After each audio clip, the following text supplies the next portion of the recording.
and babies. He told the South Dakota Searchlight, "I'm really frightened about the impact it will have on nursing homes. Medicaid is a major payer for prenatal, delivery, and postpartum care, and that's a major concern, especially in rural areas." I know that my Republican colleagues are hearing these stories from their constituents, and we need to make sure that they can't ignore them. These stories and the people behind them make all the difference in this fight to protect Medicaid. I'm proud to give them a voice in the Senate as my Republican colleagues continue their crusade to rip away health care from 17 million Americans.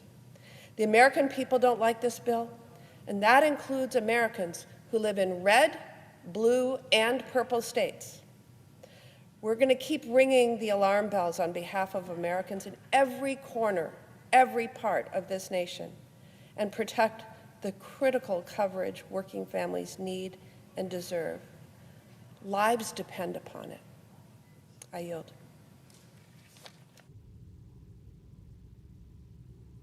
Mr. President. The senator from Minnesota. Mr. President, I rise today along with my colleagues from Illinois and from Wisconsin, and you just heard from Senator Baldwin, about the effect of this budget bill on the Midwest. I guess I'd start by asking the same questions that our colleague, Senator Tillis, who just announced he wasn't going to seek re-election after the president threatened him with a primary, and after he took a vote and had the audacity to ask the questions that had to be asked about this bill. And you heard him today. He talked about how he had talked to the hospital association in his state, how he had talked to the governor's office, how he had gotten the actual data on the effects of Medicaid in North Carolina. And then he asked the questions, how hard is it to see the impact of these proposals? And he asked, what's wrong with putting a little daylight on what's going on here? So that's what I'm going to do in my few minutes here. Put a little Midwestern daylight on what's going on here. That is that under this bill, 17 million people would be kicked off their health care because of the Medicaid and the Affordable Care Act changes. That was 16 million people until we got the updated numbers from the Congressional Budget Office. That's a nonpartisan group. It also drives $4 trillion in debt. It used to be 3.4. Now it's up to $4 trillion. And what will that mean? That will mean big time in the Midwest, where I have so many of my own constituents wanting to buy their first house. It's going to mean major increased interest rates. It's going to mean difficulty in buying all kinds of things for which you would take out loans, or for small businesses. All for giving a bunch of tax cuts for millionaires and billionaires. $400,000 for multi-millionaires.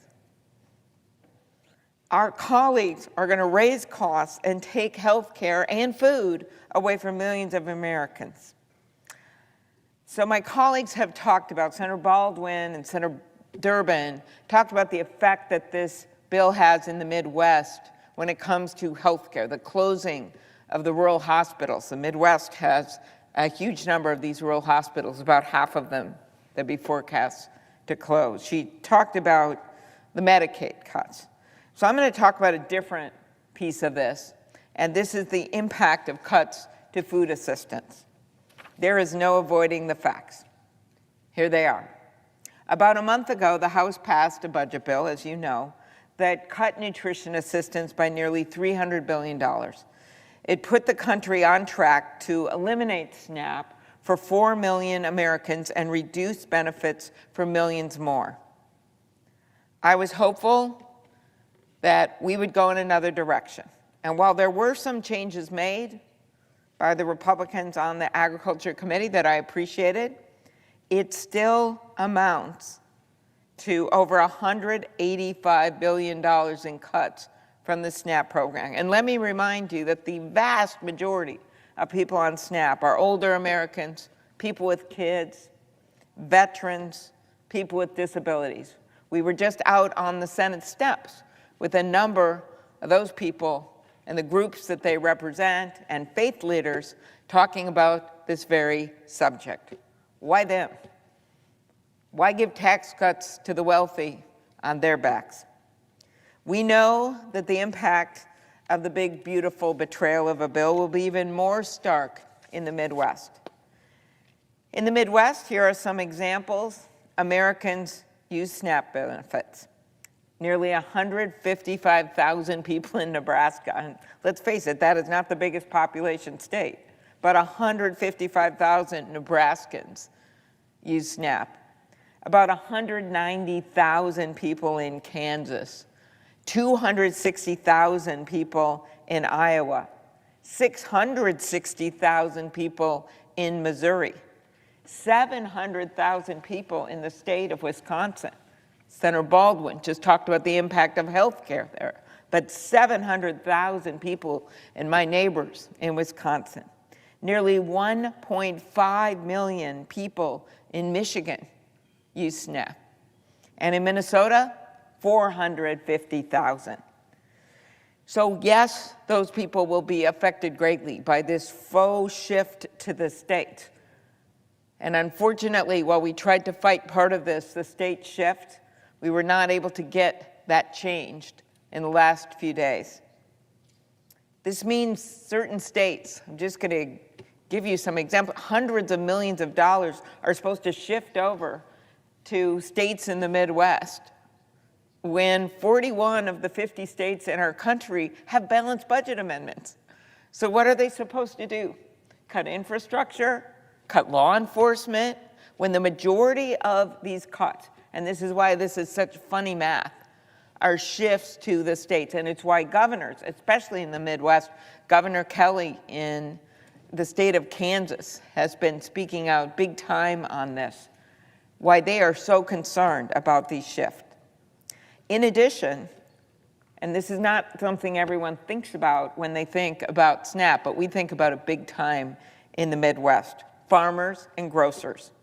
Over a third of America's farmland is located in the Midwest. That includes more than 722,000 farm operations, which is more than 1/3 of farms nationwide. So why would farmers care about this? Well, they will lose revenue because Americans won't be able to buy their products. And that loss, that's a SNAP program, right? It buys food from America, just like international organizations were buying food from America with USAID. That's been cut. Or the Trump tariffs, which dry up markets in places all over the world because of retaliatory tariffs. That's hitting our farmers. Input costs, inflation, you name it. And now this on top of it. In addition, this is going to be a big hit to our grocers. In many rural counties throughout the Midwest, their independent grocery store is the lone grocer in the country, in the county. So in 76 counties nationwide, they don't even have a single grocery store. And half of those are in the Midwest. I recently visited an employee-owned grocery store in rural Long Prairie, Minnesota. Population, 3,600. Businesses like that operate on tight margins, and they usually serve not just that county, as you could see from the numbers I just provided you, but with the surrounding counties, or they may be the only one in town. Businesses like that, the cuts to SNAP, it's pretty significant because that's sometimes the margin on which they're able to stay alive as a business. This would make it harder and more expensive for those grocery stores. It could put them out of business, that's for sure. That's what the grocery stores believe. But it also hurts the individual people in their areas because in the rural areas, you have an overwhelming number of seniors, you've got an overwhelming number of veterans, and you have just an overwhelming number of the people who are using these kinds of grocery stores. So SNAP supports hundreds of thousands of jobs and billions of dollars in wages at these independent grocers, farms, other industries, including more than 1,700 jobs in Nebraska, more than 1,900 jobs in Kansas, more than 2,600 jobs in Iowa, more than 7,000 jobs in Missouri, more than 6,000 jobs in Wisconsin, more than 13,000 jobs in Michigan, more than 4,000 jobs in Minnesota. We know that from farmers and truckers to local grocers, for every dollar invested in SNAP, about $1.50 of economic activity is generated nationwide. For many Midwesterners, this bill would make the difference between having a grocery store in their region or not. I mentioned the shift of billions of dollars of cost to states that will blow holes through the state budget. They won't be able to afford it. And sadly, our Republican colleagues know this, because 44 states have this balanced budget rule. And they're going to be forced to choose between paying the cost for food and paying for critical services. That is why 23 Democratic governors, all of them, just laid out in a letter to Congress. These cuts don't just increase state costs, they make it nearly impossible for states to effectively plan for these long-term budget impacts. Those are governors from Kentucky, with Governor Beshear, to Arizona, with Governor Hobbs. Across the entire nation, we heard from these governors. Not to mention the governors such as Governor Pritzker in Illinois, and Governor Walz in Minnesota, and Governor Kelly in Kansas, and Governor Whitmer in Michigan. Based on 2023 figures, ready for this? The House and Senate version of this bill would shift, and it varies because the bills are different, but this is how much money we're talking to, between $16 million and $49 million onto the state of Nebraska, between $61 million and $101 million in costs onto Kansas. Imagine the budget. And there's suddenly, oh, you got to do an extra $60 million. Too bad you have a balanced budget amendment.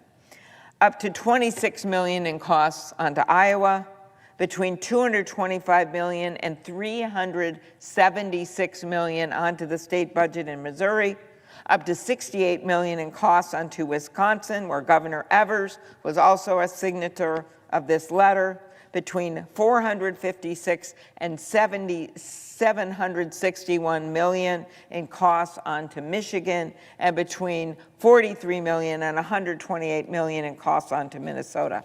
And those numbers are on top of an increased administrative cost shift to states. It used to be 50-50, now it's 75-25. Hello, states, you with strapped budgets, we're now making you pay 75% of administrative costs, which would make it even harder for states to invest in the staff training and upgraded financial systems that would make the program more sound and reduce payment errors. It's not just the state budgets that will be affected. In many states, including Minnesota and Wisconsin, it is counties rather than the states that run the SNAP program. So I had a visit from some of the rural counties, and they talk about living off a margin, a thin margin, trying to help their taxpayers, trying to get this done. In states like Minnesota and Wisconsin that believe in strong local government, big surprise, our states and a number of other sort of states with bigger rural areas have decided we'd rather have the counties do this. So now these cost shifts will go directly to these county governments, and you would not believe the numbers on what they would have to do to increase their taxes in these rural counties. They said, we can't do that. So if that happens, they will have to raise their local property taxes or cut county services. In the past, we have said that if you're raising kids or taking care of an older relative, we're going to help you feed your family, even if you don't have a job. This reconciliation bill would change that. It would withhold food assistance from families raising kids over the age of 13 and adults 55 and up if they don't meet the new requirements. The Senate bill also eliminates an existing exemption for veterans, homeless people, and former foster youth, an exemption my Republican colleagues supported in the Fiscal Responsibility Act just 2 years ago. So this is a shift among the party. The Republican Party actually said this was a good idea to have exemptions for vets and homeless people and former foster youth. Not anymore. These are people who are already struggling, veterans who have sacrificed to serve our country. I believe that when our veterans signed up to serve, there wasn't a waiting line, and when they're in this country and they need help with food, or they need a job, or they need a home, there shouldn't be a waiting line in the United States of America. So everyone that I've talked to about this, just as Senator Tillis was saying about Medicaid in North Carolina, and I've spent time on this, I visit all 87 counties in my state every year. I'm up to 49. So I've been able to talk to people who aren't political, who are Republicans, talk to people I just run into in rural grocery stores, in the vegetable line. I mean, I have talked to a ton of people. And what they have said to the store managers, to the food shelf volunteers, to those that take SNAP, this isn't a good idea. That's what the public opinion polls say. Fox News poll, 60% of people say this bill is a bad idea. 2 to 1 say it's going to help wealthy people and not them. Well, they're right about that. This is a betrayal of the middle class, and it only takes 4 of our colleagues, and 4 in the House, by the way, to stand up and say, we need to rewrite this thing. Let's start over. With that, I yield the floor.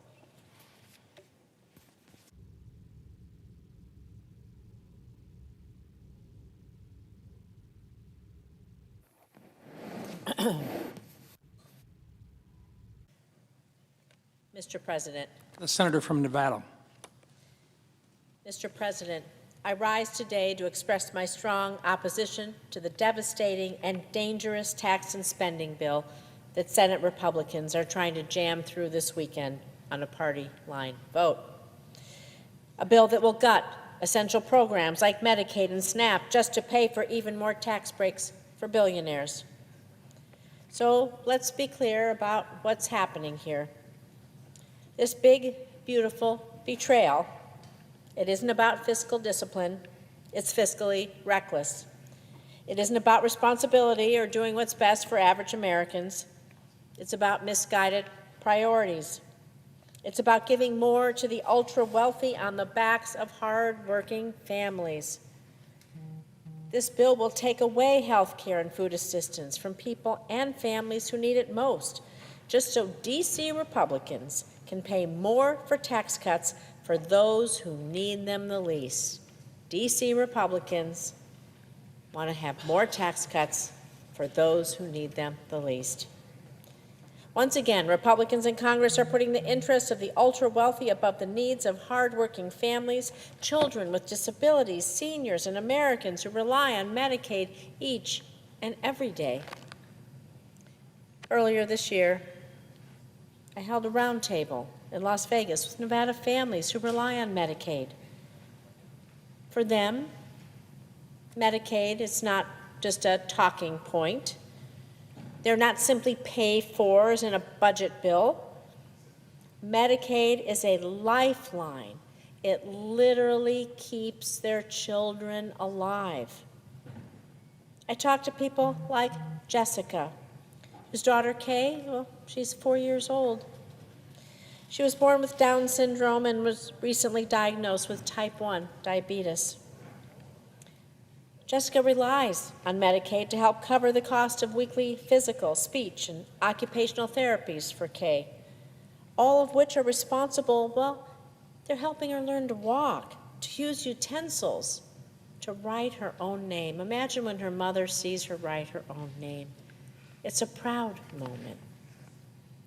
Kay also has a cardiologist and an endocrinologist to manage conditions related to her Down syndrome. Medicaid covers these doctors. It covers her insulin. It covers the insulin pump that allows Jessica to manage her daughter's diabetes around the clock, well, because Kay can't communicate when her blood sugar is dangerously low or high. And Jessica said something at that roundtable I'll never forget.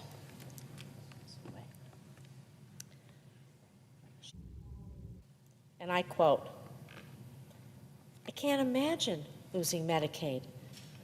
Obviously, I'm going to have to try to give up something because I'm not going to let her go without insulin and the life-saving care she needs. And I can't even imagine to think about what I'd have to cut or what I'd have to do in order to pay for the life-saving care that she needs and deserves."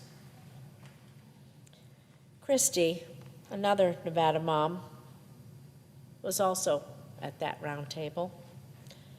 Her daughter Sadie's 13. She's been bravely battling an aggressive form of leukemia for the past 2 years. Since her diagnosis, Sadie has spent more than a year and a half in and out of the hospital undergoing treatment for her cancer, all covered, thankfully, by Medicaid. Sadie's father, well, he passed away during the COVID pandemic, sadly.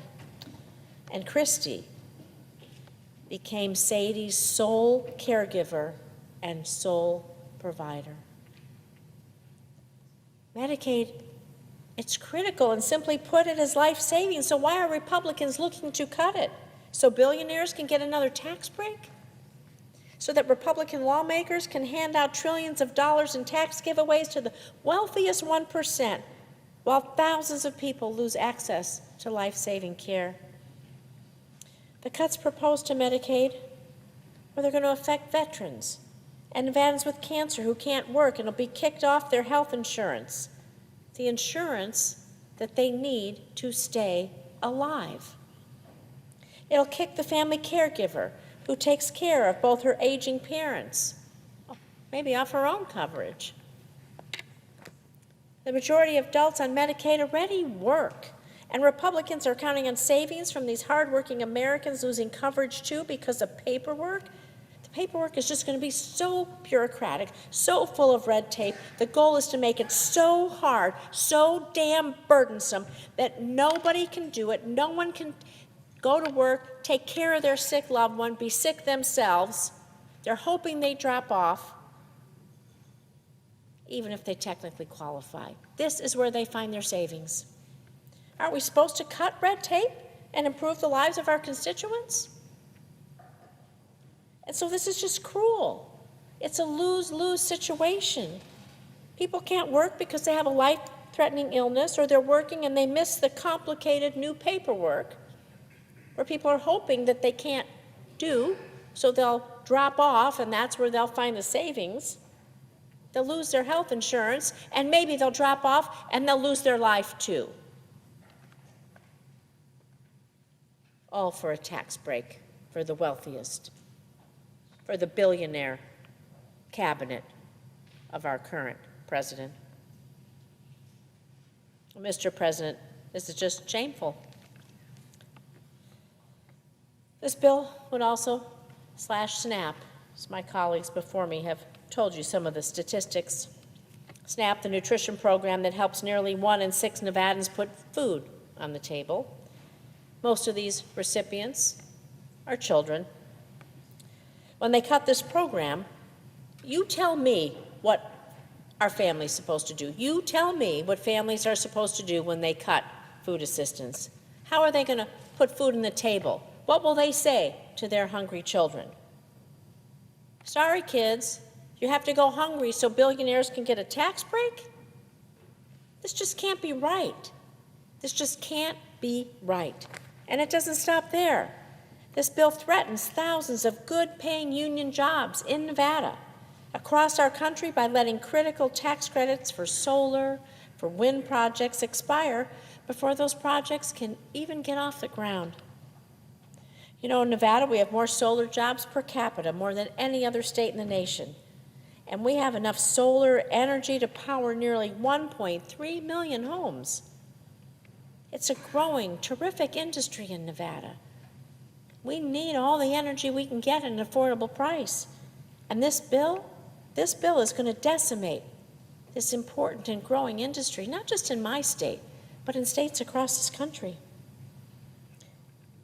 And on top of that, Republicans have added an additional new tax on wind and solar projects. It just won't kill the industry. Like I said, it's going to raise prices on hard-working families who are already paying too much for their energy. I thought we're supposed to be lowering prices, creating opportunities, expanding, and investing in our infrastructure and in our nation. But this bill is going to add more taxes, slash products, and raise energy prices for hardworking families.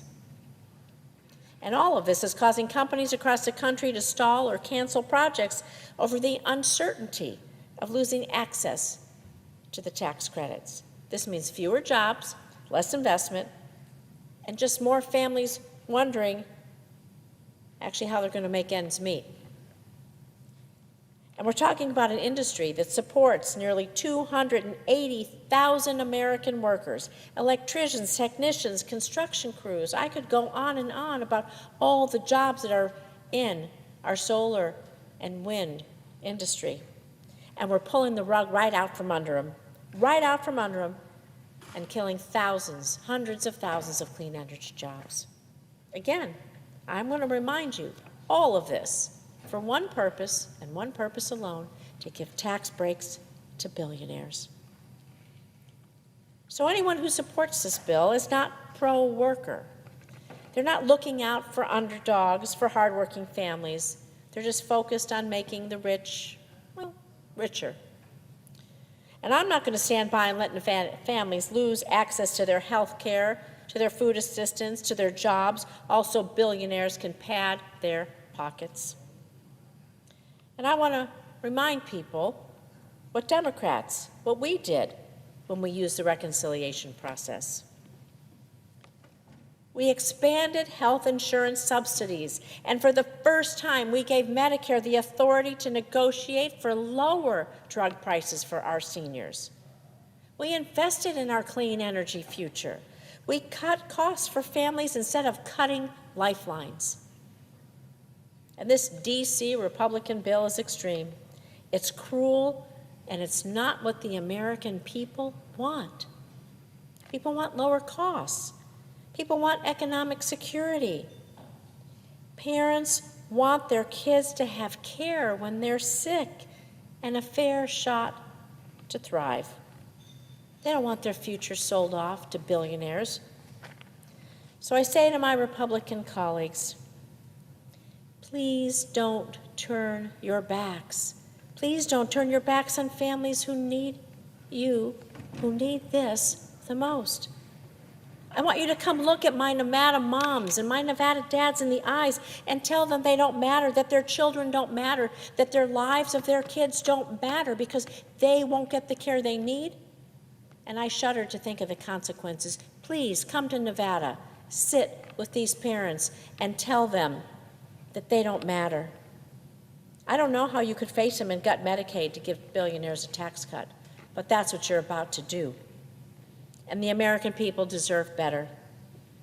And I will fight every single step of the way to make sure that they get it. Thank you, Mr. President, and I yield the floor.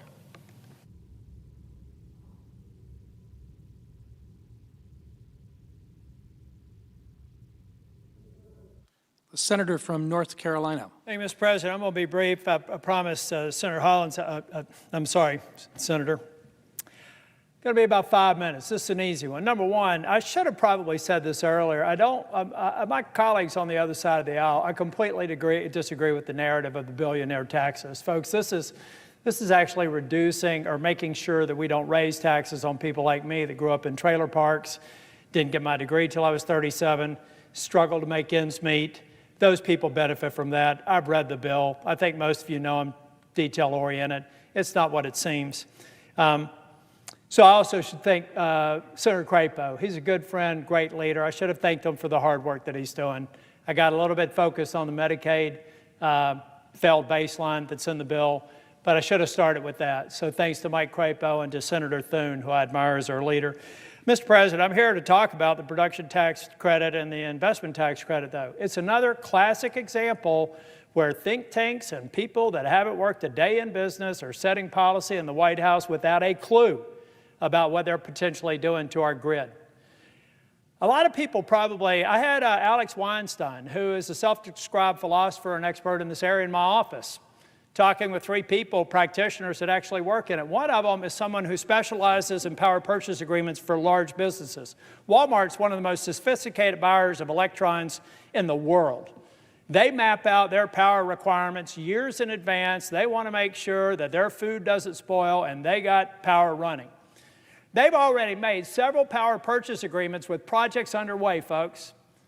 And this bill is basically gutting it. Instead, and everybody's high-fiving. What's amazing to me, Mr. President, is the mark that we laid down the other day almost achieved the same level of cuts of the House bill within $30 billion.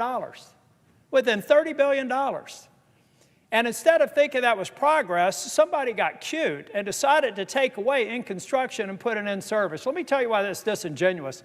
I was a partner at Price Waterhouse, worked in the utilities practice, large utilities like TECO, Duke, Florida Progress, AEP. I know this industry.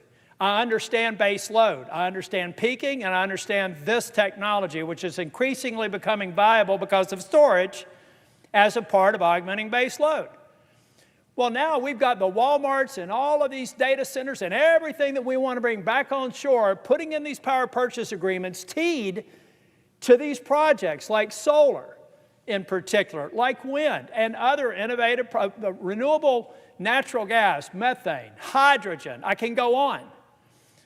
But somebody, a self-described philosopher in a think tank that I admire a lot, but I realize if you're a philosopher and you're in a think tank, you by definition have never worked in an operational role. So you can't possibly understand what happens to this pipeline of power purchase agreements and the future of our grid. So here's what's going to happen. Wipe it clean. Put an excise tax in. Effectively, throw the football in the end zone, spin it, and walk away and do the party dance. And what you have done is create a blip in power service because there isn't going to be a gas-fired generator anytime soon. Folks, the generators necessary to create power with gas, best case 5 years from now. That's best case. 5 years from now. So you can't get that online at the same time this whole pipeline is going down. So I want that philosopher to tell me that he understands how to plan out power over time and to let me know that when all these projects fail, some will make it, some will get subsidized, some will go bankrupt, so it won't be Armageddon, but it's going to be a problem. So they better get it right. It's another example, folks, when you rush a bill and you don't think through the implementation, you don't get it right. And so I hope that my colleagues recognize it's half-baked.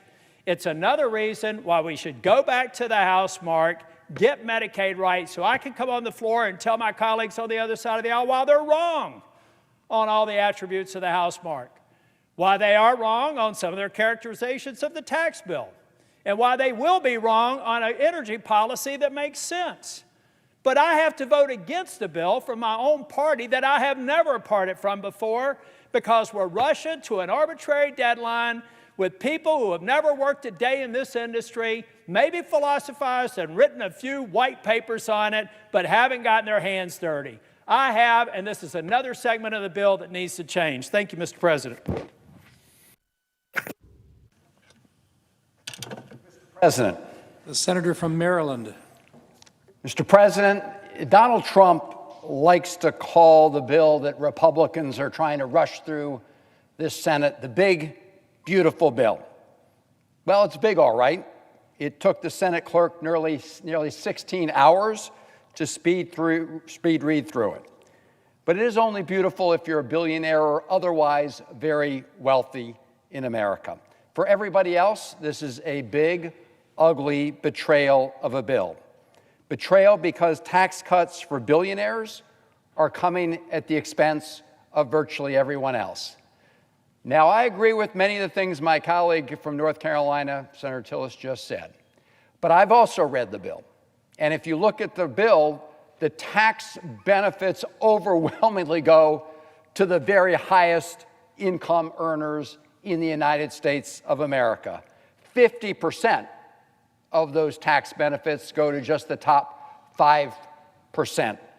So this is a choice that is being made by Donald Trump and Republicans in Congress to give to billionaires additional tax handouts at the expense of the rest of the country.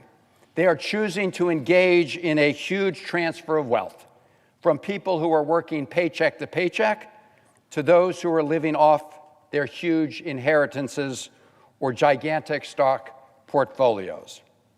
Now, Mr. President, Americans are going to have to pay for the tax cuts for billionaires in many, many ways. Millions will lose access to health care. Others will no longer be able to put food on the table. Others will not be able to afford to pay heating bills on freezing nights. Virtually every American will see their energy bills increase and their health insurance premiums go up. And every American is likely to face higher borrowing costs for their home mortgages or car loans. Again, also billionaires and very wealthy people can get big tax cuts. Let's look at some of the real hits to American families, starting with the attack on health care. Donald Trump said he would, quote, love and cherish Medicaid. He said the people won't be affected. That's a lie. What he loves are tax cuts for his billionaire buddies. So let's just take a look. This bill pays for over $1 trillion in tax giveaways to people who make over $500,000 every year by cutting $1 trillion of health benefits from those who rely on Medicaid and the Affordable Care Act. Think about that trade-off. Indeed, because of the cuts to Medicaid and the Affordable Care Act in this bill, 12 million Americans will lose access to health care coverage. On top of that, another 5 million Americans will lose access to health coverage because Republicans refuse to extend the tax credits that millions of middle-class Americans use to purchase coverage through the Affordable Care Act.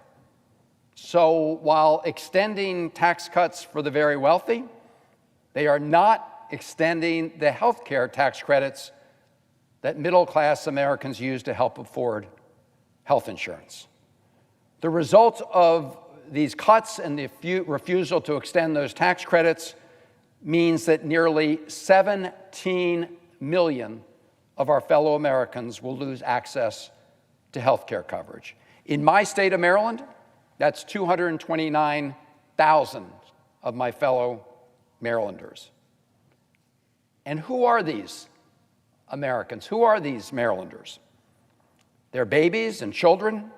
Medicaid and the Children's Health Insurance Program covers 38 million children in America, 700,000 children in Maryland. Medicaid covers 40% of births in America, over 40% of births in Maryland. More mothers will die during pregnancy-related deaths as a result of pregnancy-related deaths if this bill passes. I think we also know that Medicaid is especially important to helping people through the vulnerable stages of their lives. It covers 1 in 4 people with mental health or substance use disorders. It's the primary payer for long-term health services, covering 60% of nursing home residents. If even a fraction of those residents lose coverage, entire nursing homes can close. And those families will have to figure out how to care for their expelled loved ones.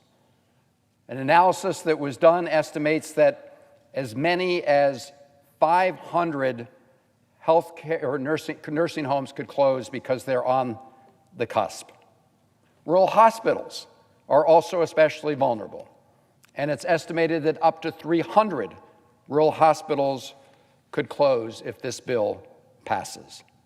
Americans with disabilities, Medicaid is absolutely essential to their lives. It helps them receive home and community-based care so they don't have to choose between getting the care they need and being separated from their loved ones. A study by Yale University and the University of Pennsylvania predicts that this bill, before the Senate, will result in over 51,000 preventable deaths each year. Preventable deaths. So officially, the death certificates will say that somebody passed away because they had late-stage cancer. It was detected too late, because they couldn't get the preventative care they needed.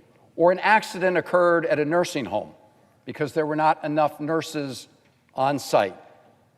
But those reasons, those conditions will have been set because this bill passed.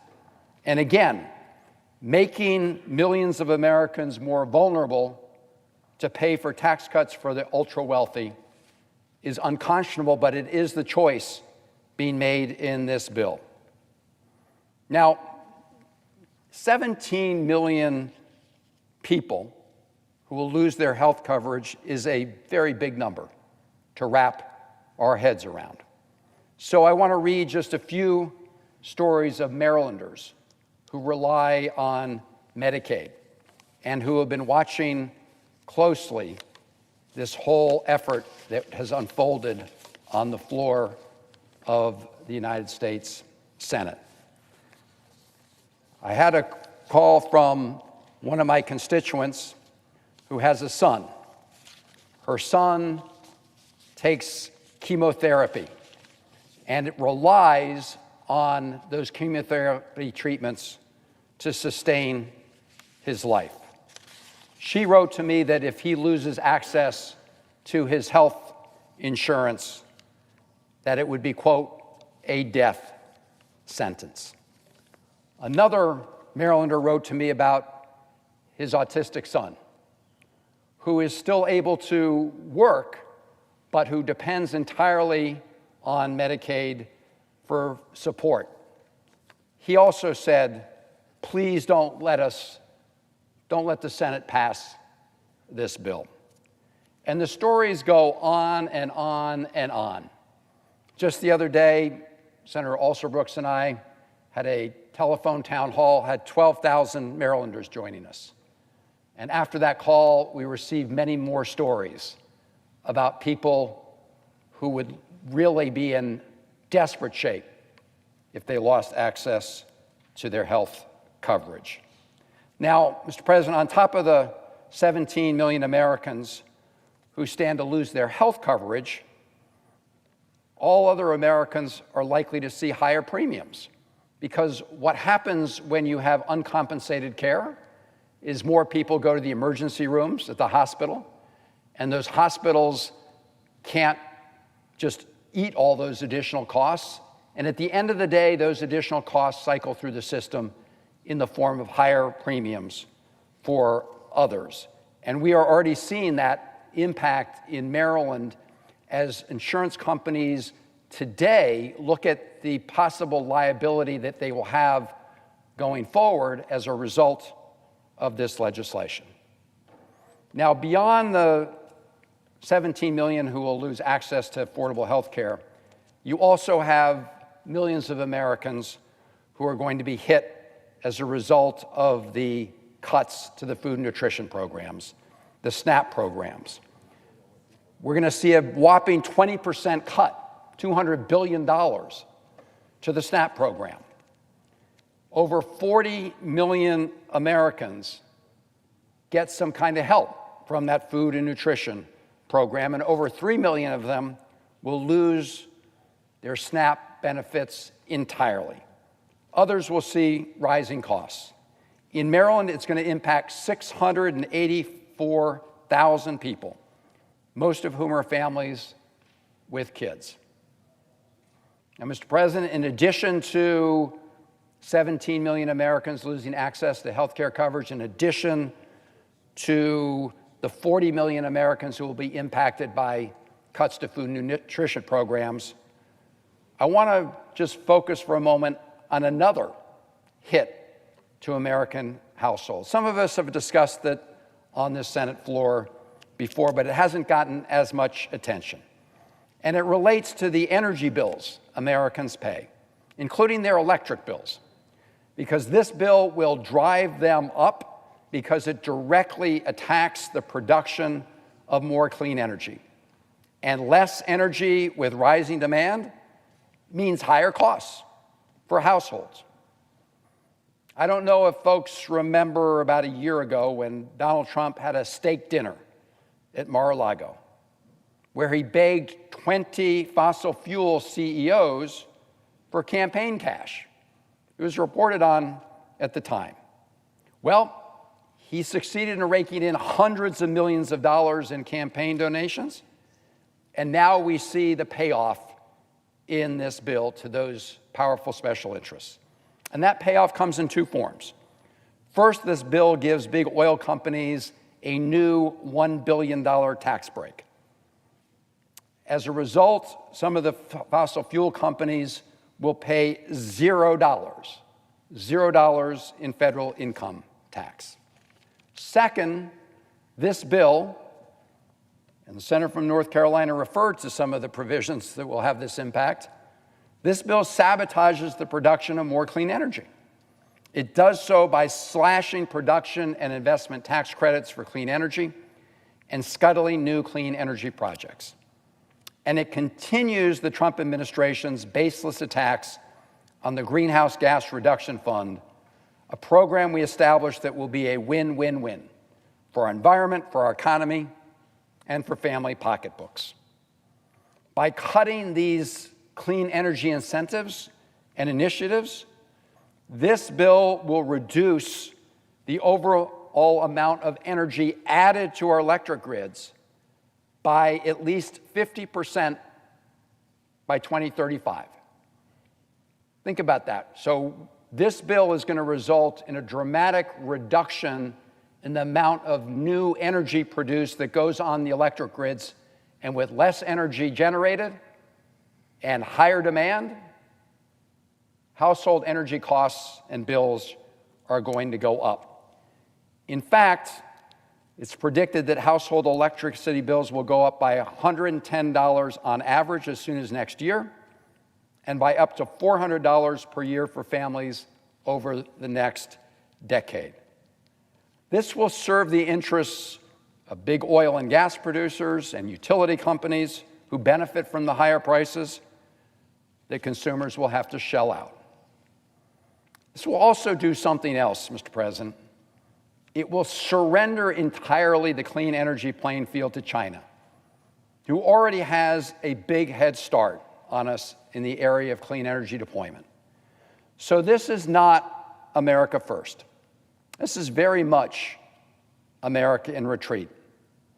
I don't often agree with Elon Musk, but he is absolutely right when he said just a few days ago that, and I quote, "The latest Senate draft bill will destroy millions of jobs in America and cause immense strategic harm to our country. Utterly insane and destructive. It gives handouts to industries of the past while severely damaging industries of the future."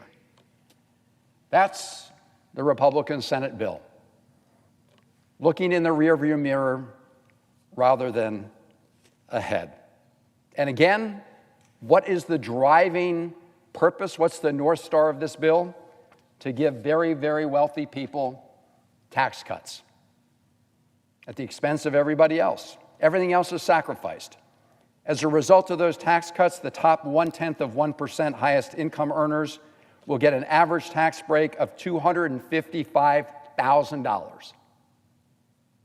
Top 0.1%. Tax break of $255,000. Individuals making over $1 million a year will get a $35,000 tax break. And as I said earlier, almost 50% of all of the tax benefits, all the tax monies go to the top 5% of income earners. And to make that happen, as I've said, everything else gets sacrificed. Cuts to Medicaid, cuts to food and nutrition programs, cuts to clean energy that result in higher costs for consumers. But even after making all of those cuts and imposing all of that pain on so many Americans, this Republican bill is still going to add over $4 trillion to our deficit over the next 10 years, and an estimated $35 trillion over the next 30 years. So despite paying for part of those additional costs through cuts to Medicaid and food nutrition programs, they're going to blow the roof off of our deficits and debt. And make no mistake, when you do that, you cost every American, because it will generate upward pressure on interest rates, which raises costs for Americans who want to take out a mortgage to buy a home, or want to get a car loan, or for small businesses. In fact, the Yale Budget Lab projects that the House-passed bill would add over $1,000 a year to the cost of a mortgage, and over $800 a year to the cost of a small business loan. That's the House-passed bill. The Senate bill will be worse, because the Senate bill is about $1 trillion more to the deficit over 10 years than the House bill. Now, Mr. President, I do want to just focus on a final aspect of the deficit and debt impact of the Senate Republican bill. And that is this very deliberate effort to use fraudulent accounting to hide the deficit impact of this bill from the American people. Let me give you an example. Let's say you signed a contract to rent an apartment for $2,000 a month. You know that's going to cost you $24,000 for the full year. Now, at the end of the year, if you want to keep renting that apartment at that rate, any normal person would say, well, that's going to cost them another $24,000. Senate Republicans want to tell the American people that the cost of continuing to rent that apartment for another year is zero, because the amount of rent they have to pay in year 2 is the same rent they had to pay in year 1. In other words, Republicans want to say that because they've been giving billionaires and wealthy people tax cuts for 10 years, it will cost nothing to extend them for another 10 years. That's the so-called, quote, current policy baseline. In other words, if you just keep in place for another 10 years the same tax breaks for billionaires and others, we don't have to count the lost revenue. And we don't have to count the amount the deficit will increase as a result of that lost revenue. Now, Mr. President, a third grader can see that this is bogus math. Let me read my colleagues a statement made this year by somebody, and I quote, anyone who says that about the, here's what he said, anybody that says the current policy baseline is the way to go is engaging in intellectual and economic fraud, end of quote. I wanted to make sure I got that quote correct because it was made by a Republican congressman from Arizona, Congressman Schweihart. Here's another quote. This is fairy dust, and they are all full of crap, and I'm going to call them out on it. Who said that? Congressman Chip Roy, Republican from Texas. And I think it's worth quoting those Republican members of Congress because while I dramatically disagree with what they did in their House bill, at least they used honest accounting.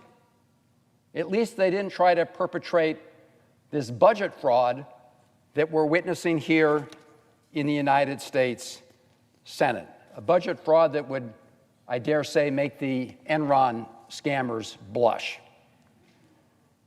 And if you go through the numbers, it's dramatic.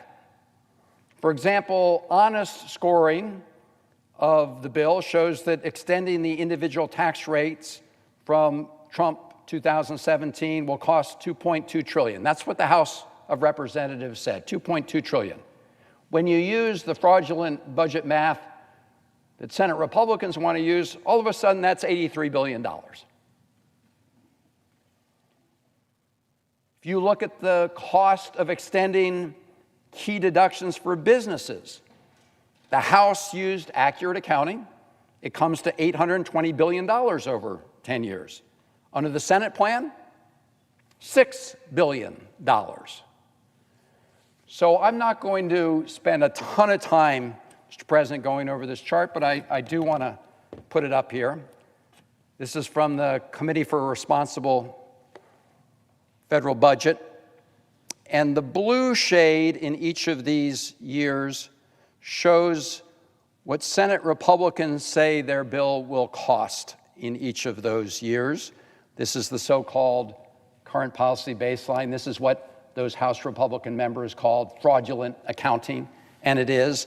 And if you add up all of those blue deficits over those 10 years, they claim it's $441 billion additional debt over 10 years. But if you use the honest accounting that we've always used in the United States Senate for the purposes of budget reconciliation, you get the full bar, including the orange numbers, which is $4.2 trillion in debt over those 10 years. I do want to point out to my colleagues something interesting, because you have these dashed orange lines. What this is representing is that some of these costs from lost revenues in some of these out years go down. That's because under this House Republican plan, the tax cuts for people with the no tax on tips, they go away. They vanish. They vanish right here in 2029. But the tax cuts for very wealthy people, for billionaires and others, they go on for the 10 years. In fact, they go on forever.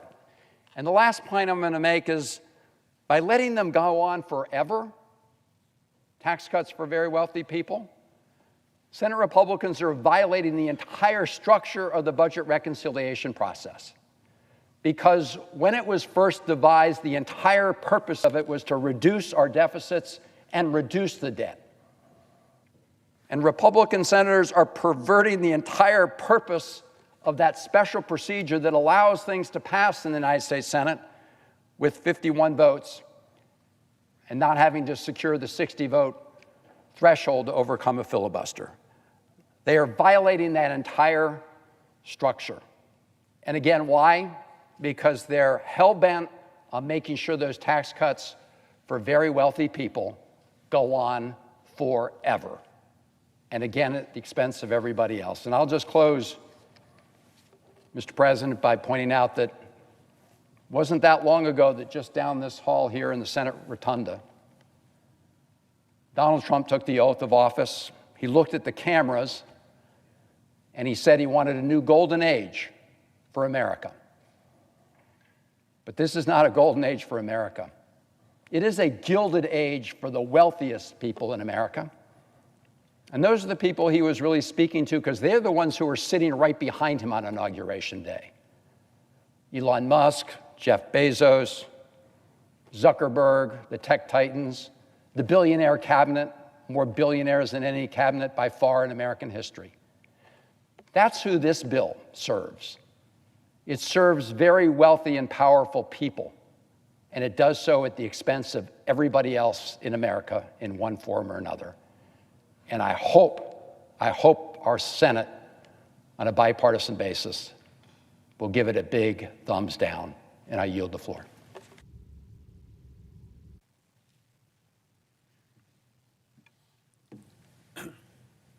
Mr. President. To recognize the senator from Vermont. Thank you. Mr. President, never in my time in Congress have I seen a bill that does so much damage in so many ways to so many people in so many states and that will affect so many generations. Mr. President, the clerks have read the bill. It's now time for us to kill the bill.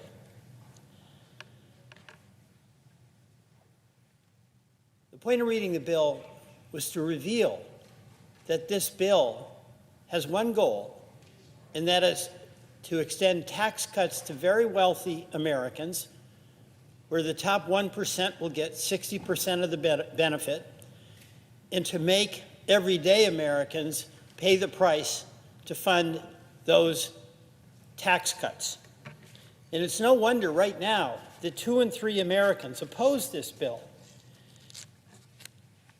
The question is, will the United States Senate oppose this bill?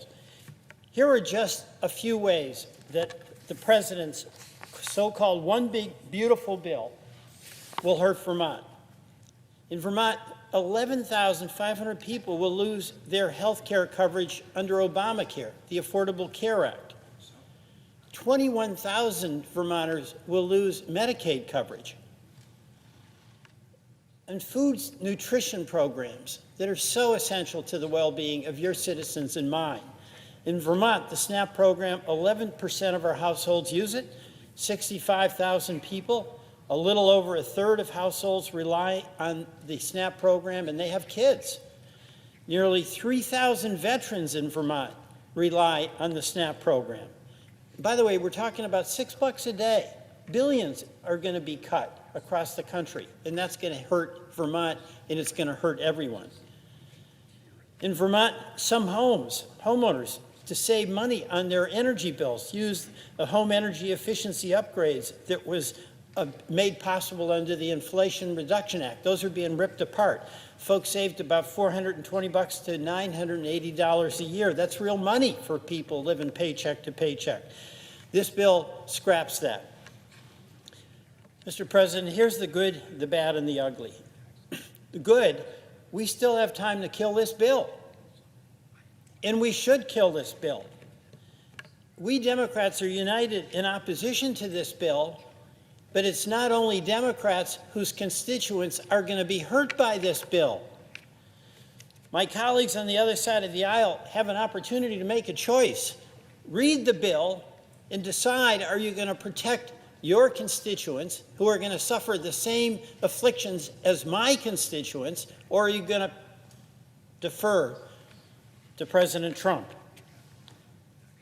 The bad in this bill, it's going to inflict bipartisan pain. This is not aiming at red state or blue state. This is aimed at working class and middle class Americans. More than 76,000, just to give an example, West Virginia, a great state I visited, went into a coal mine, hardest working people ever, except maybe for Vermont dairy farmers. More than 76,000 people in West Virginia will lose access to health care because of this bill. 278,000 West Virginians are going to lose access to the nutrition programs of SNAP.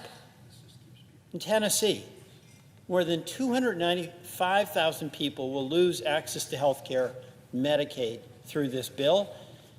And SNAP means 758,000 Tennesseans lose their nutrition benefits. So I just want to repeat here, this is the bipartisan infliction of pain. This is real. This is real. And is the tax cut largely directed to the very wealthy people? Is it worth inflicting that kind of pain on so many when the tax cut benefits so few? Mr. President, let's talk more about what's in this bill, because the American people, they need to know what we're voting on. It makes major cuts, of course, as I've said, in Medicaid. But the immediate effect of those Medicaid cuts is that it really threatens the financial stability, the viability of the community hospitals that are in all of our communities. Folks are going to show up to get care. And across the country, 17 million people will lose any reimbursement from Medicaid. So they'll go to our community hospitals and they'll do what they do. They'll provide care even if they don't get paid, but they can only do that so long. So those hospitals are literally threatened to go out of business in every single state. This bill cuts Medicaid by over $930 billion. So that ripple effect is going to hurt all of our hospitals. And absolutely some of those are going to close. And by the way, that's going to result in a higher cost shift so that those employers who are doing everything they can to provide employer-sponsored health care for their employees are going to see their premiums spike badly. The bill's going to rip away food assistance programs that more than 42 million Americans need. That's $6 a day, as I mentioned, and that'll be gone. This, by the way, has a real impact on our farmers. They put food on our table. One of the things that our farmers are so proud of is they feed America and they feed the world. And they've been able to supply the food that is then distributed through the SNAP program. It's going to undercut the revenue that they get for doing really good for a lot of people across our country. The bill takes us backwards in our effort to expand energy production and fight climate change. The bill actually adds a tax on wind and solar. It takes away the incentives and it adds a tax. And Mr. President, 95% of the new electric generation, and we need so much more of it, in the past few years has come from clean energy. We don't have that going into production to provide energy along with storage technology. The cost of electricity to the people you represent and the folks I represent in Vermont is going up. Mr. President, there's another aspect of this bill. It just makes no sense being in this bill, and it makes no sense being in any bill particularly. It is a Republican-led bill that strips states of their right to pass laws to protect their consumers against AI threats and against social media threats. It imposes a moratorium for 10 years on any states taking any action. This affects Vermont directly. It affects every single one of our states. And how, I ask, can one argue they're for state rights and then strip states of being able to act on behalf of their own citizens? This bill is a real threat to our economy. It's going to increase the debt, already about $35 trillion, by at least $3.3 trillion. And for what? Tax cuts to very, very wealthy people, multinational corporations who are having record profits at the expense of health care, at the expense of our community hospitals, at the expense of our investments in clean energy, at the expense of our food and nutrition programs. Invested in what? It's destructive. It's not productive. Inflation is going up under this bill. Just think of how much more we're going to pay in debt service. Dead money. It's about $1 trillion. So home mortgages, folks are going to be paying at least $1,000 more. Small business loans, at least $1,000 more. Grocery prices, definitely going up for about all Americans. You know, Mr. President, there's an ugly aspect of this bill as well.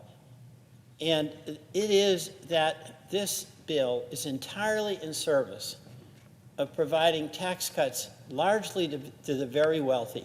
The top 1% of income earners in this country will get 60% of the benefit. That's a couple of 100,000 people will get immense tax breaks that exceed the so-called tax breaks that go to a couple of 100 million Americans. And it's those in the 60% category that are going to be paying the higher prices for utilities, credit card debt, cost of a car loan, rent, groceries.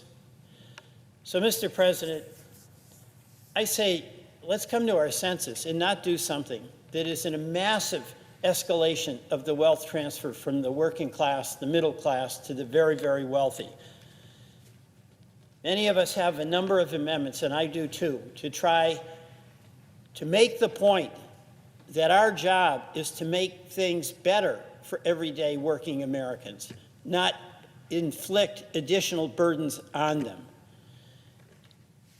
We have a job to do, and it's to strengthen this economy, provide more stability for our families and our communities. And in this bill, we're doing exactly the opposite, aggravating income inequality, not mitigating it, accelerating climate change rather than diminishing it, making life tougher for everyday families. Mr. President, I urge my colleagues to defeat this bill, and I yield back.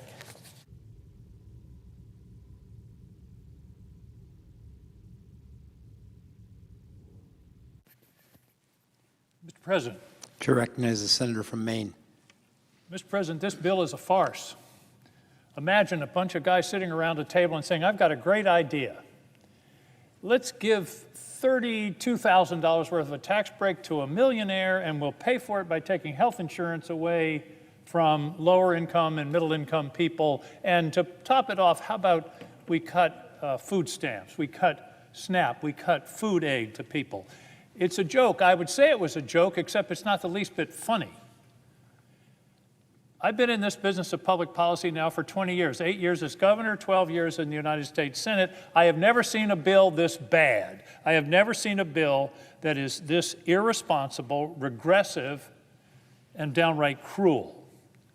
The basic premise of the bill, as I said, is cut benefits for the American people, particularly in the areas of health care and food, in exchange for tax cuts for the very wealthy. Now, I know my colleagues are going to come to the floor because I've had this discussion before. They're going to say, oh no, this is a middle-class tax cut. This is going to cut taxes for people in the middle class. Well, here's a little suggestion of how to get out of this mess.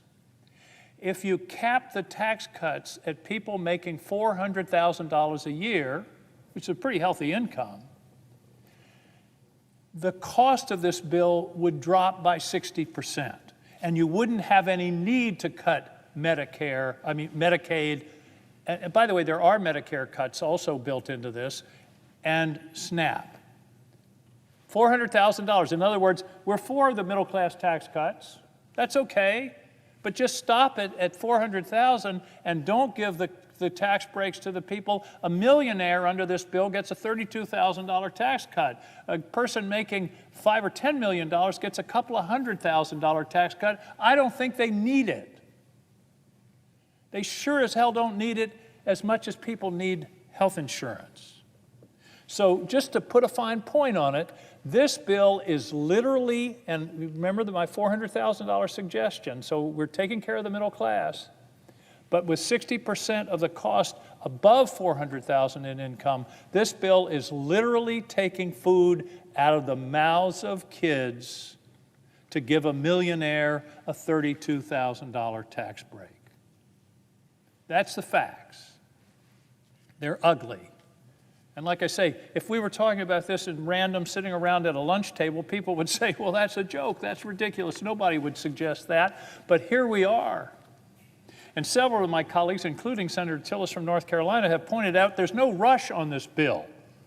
We don't have to do this bill by July 4th or July 10th. There's no rush. These tax credits, these tax cuts don't expire until the end of the year. Let's take our time and write a decent bill. Let's kill this bill. It'll only take 4 or 5 senators on the other side.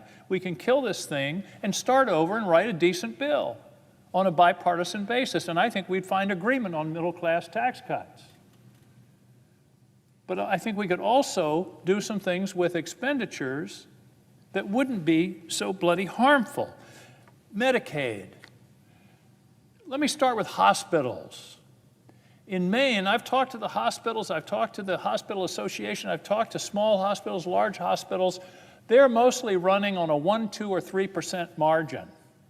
The analysis is that this could cost us 2 to 5 of our rural hospitals. And when a rural hospital goes out, several things happen. One thing is the economy of the town goes with it. In most of these small towns, the hospital is the major employer. So you're talking about the economics of those jobs in a small town that will make a huge difference in that local economy. The second thing that happens is a loss of services for everybody in town, not just the Medicaid people. That hospital closes, everybody in town is going to have to drive another 30, 40, 50, 100 miles to get care. And they're going to have to not only, there may be closures, there will certainly be cutting of services. We already have a serious problem in Maine of obstetric services. We've got a county with no obstetric services. And that's only going to get worse under this bill. The hospitals are pleading with us to not do this. And again, do we really need to do this to give a millionaire a $32,000 tax break? It doesn't make any sense. Now, I've talked about hospitals, but let's talk about people. The analysis is 60,000 people in Maine would lose their insurance coverage. 40,000 under Medicaid, about 20,000 under the Affordable Care Act. And we've had a lot of personal stories tonight. I want to tell a story about myself. When I worked here in the 70s, I had insurance. It was employer-supported insurance. We paid part of the premium. I had insurance as a junior staff member in this body 50 years ago. Because I had that insurance that covered a free checkup, I went in and had my first physical in 8 years. And I wouldn't have had that physical if the insurance hadn't have covered it. I wouldn't have been able to spring for it. I had that physical, and the doctors found a little mole on my back, and they took it out. And I didn't think much of it, and I went in a week later, and the doctor said, "You better sit down, Angus. That was malignant melanoma. You're going to have serious surgery." And a friend of mine who was a doctor said, "Angus, here's my best advice. Let them be as radical as they want in that surgery." And I had the surgery, and here I am. If I hadn't had insurance, I wouldn't be here. And it's always haunted me that some young man in America that same year had malignant melanoma. He didn't have coverage, he didn't have insurance, he didn't get that checkup, and he died. That's wrong, that's immoral. So the idea of cutting health insurance from people is just, oh, well, they just won't have coverage for their doctor's visits. No, people die when they don't have health insurance. There is statistical analysis to bear that out. So this isn't any joke. And by the way, people say, well, we're talking about fraud in Medicaid. Listen, almost $1 trillion cut in Medicaid, 15 million people being cut off, 60,000, 40,000 in the state of Maine, that isn't fraud. That's cutting people who need the care. And I don't understand the obsession, and I never have, and I stood right there and watched John McCain cast that vote to save the Affordable Care Act, along with my colleague Susan Collins. I don't understand this obsession with taking health insurance away from people. I don't get it. Trying to take away the Affordable Care Act in 2017 or 2018, and now this? What's driving this? What's the cruelty to do this, to take health insurance away from people, knowing that it's going to cost them? It's hard to calculate the cost, up to and including losing their lives. Okay, let's talk about SNAP. Let's talk about SNAP. The average benefit for SNAP is $6 a day. You feed yourself on $6 a day. The average cost of a meal in the U.S. is about $10.50 a day. So we're already below cost, if you will. And here's what it means in my state. 20% of the children in my state are food insecure. And we're talking about cutting SNAP and taking dollars away from those kids. And I was interested in that, and I thought, oh, that's pretty bad. I'm worried Maine's 20%. 20% of our kids are food insecure, so I did a little research. In Arkansas, it's 24% of the kids who are food insecure. In Iowa, 17%. South Carolina, 14%. Michigan, 19%. Missouri, Another 19%. That's 1 out of 5 kids are food insecure, and we're going to cut that food in order to give a millionaire a $32,000 tax cut. Mr. President, that's not only bad policy, it's downright immoral. Okay, what's the other problem with this bill? There's so many, and so many problems, so little time. It's irresponsible. It adds about $4 trillion to the deficit. And by the way, this current policy thing doesn't pass a straight face test. A 7th grader knows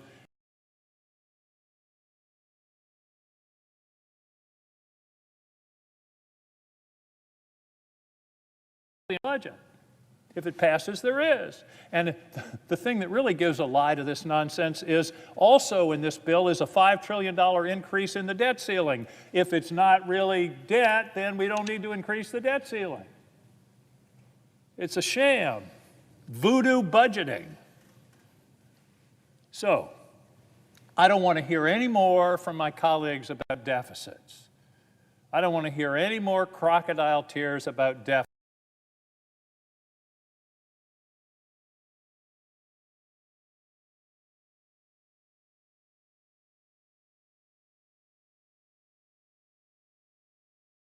Necessarily, there's a saying of a famous New Englander, your actions speak so loud I can't hear your words. Your actions speak so loud I can't hear your words. Your actions are, you're adding to the deficit unnecessarily. So don't talk to me about deficits. Now, the first rule, if you're in a hole, is stop digging. And we're in a hole, Mr. President. We're in a hole, so you stop digging by not passing this bill or not passing it in the extreme form that it is to give the tax benefits, 60% of the tax benefits to people making over $400,000 a year. The reason, what's driven the deficit, if you go back and look over the last 20 years, there are 3 things. One were the unpaid for Bush tax cuts. We had major tax cuts and then a war that we put on the credit card. The unpaid for Trump tax cuts in 2017, and COVID. Now, COVID was an emergency, and the financial crisis in 2008 and 9 and 10, that were emergencies. That's where you run deficits. But you don't run deficits when times are good, and that's exactly what we're doing here. If you're in a hole, stop digging. And by the way, the Committee for a Responsible Federal Budget, a nonpartisan group, has said, and I haven't heard this mentioned, this bill will actually accelerate the insolvency of the Social Security Trust Fund and the Medicare Trust Fund. There's a nice thing for you. It'll make those funds go insolvent sooner than would otherwise be the case. Gutting the IRS. By the way, I have another suggestion for my colleagues. You want to find $600 billion a year? Enforce the tax laws against cheaters. That's the estimate. $600 billion a year is left on the table because cheaters, mostly high income, are not paying the taxes they owe. The poor stiff that gets a 1040, he has to pay it. Everybody knows what he's making.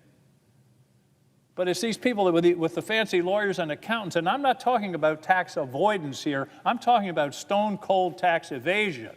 $600 billion a year. That would be nice instead of cutting Medicare and Medicaid and food stamps.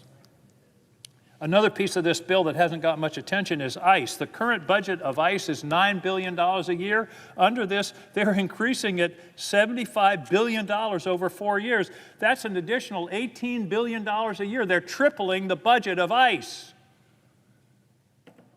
They're tripling the budget. We're dangerously close, Mr. President, to creating a federal police force, which we've never had in this country and we shouldn't have. And by the way, I have never in my life seen a law enforcement officer with a mask on.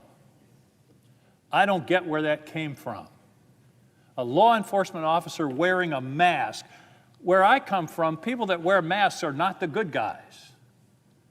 And I don't understand that, but to triple this budget, you wonder where that's going to take this country. So let me go back to the beginning.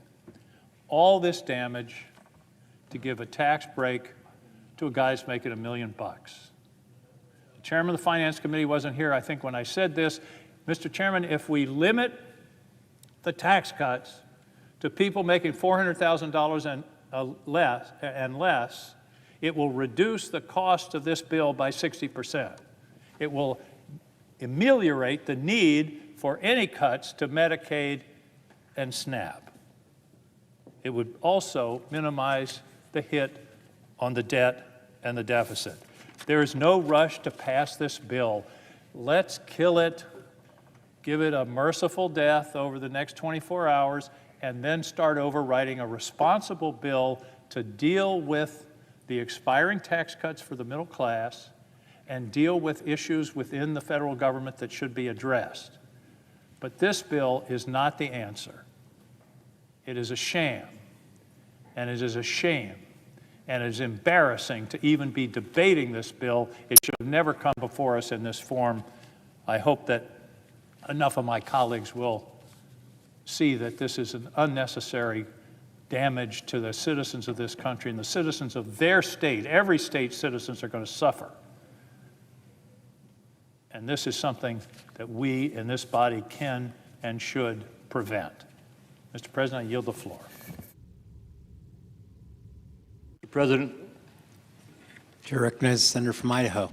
Mr. President, I ask unanimous consent that when the Senate complete its business today, it stand adjourned until 9 a.m. until Monday, June 30th, that following the prayer and the pledge, the morning hour be deemed expired, the journal of proceedings be approved to date, the time for the two leaders be reserved for their use later in the day, morning business be closed, and the Senate resume consideration of calendar number 107, H.R. 1. Further, that the leaders be recognized, and following their remarks, all debate time on calendar number 107, H.R. 1, be expired. Without objection. And Mr. President, if there's no further business to come before the Senate, I ask that it stand adjourned under the previous order following the remarks of my colleagues, pursuant to the relevant debate time limits under the Congressional Budget Act. Without objection. Mr. President. Chair recognizes the senator from Arizona. Mr. President, what are we doing here? Seriously. I'm still waiting for somebody to tell me how this makes sense. We are debating a budget that gives another round of tax cuts to billionaires and giant corporations on the backs of everyday Americans. And it also adds trillions of dollars to our national debt. That doesn't make any sense to me. And it doesn't make sense to the Arizonans that I've been hearing from in every corner of our state. If you grew up in a household like mine, where money was tight, you would know that budgets are about priorities. I can still picture my mom sitting at the kitchen table trying to figure out which bills to pay. You take the money you have and you put it where it's needed.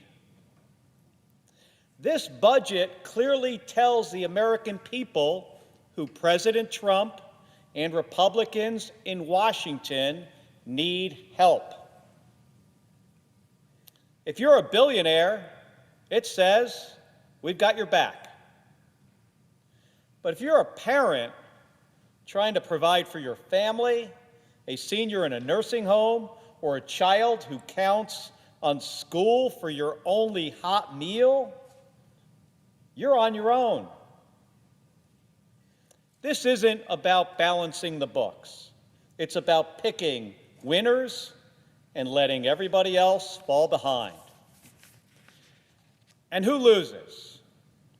It's the Americans working 2 jobs, raising kids, caring for elderly parents, and just trying to stay afloat. Because if you grew up in a family like mine, you also know how hard people work to reach their American dream. The promise that if you work hard, that your kids will get a good public education, you'll be able to put food on the table, and you'll be able to go to the doctor and stay healthy, and your kids will be able to grow up and achieve their own American dream. This promise is already getting harder, and it's getting more expensive. We need to be working together across the aisle to ensure that everyone who works hard can have a brighter future.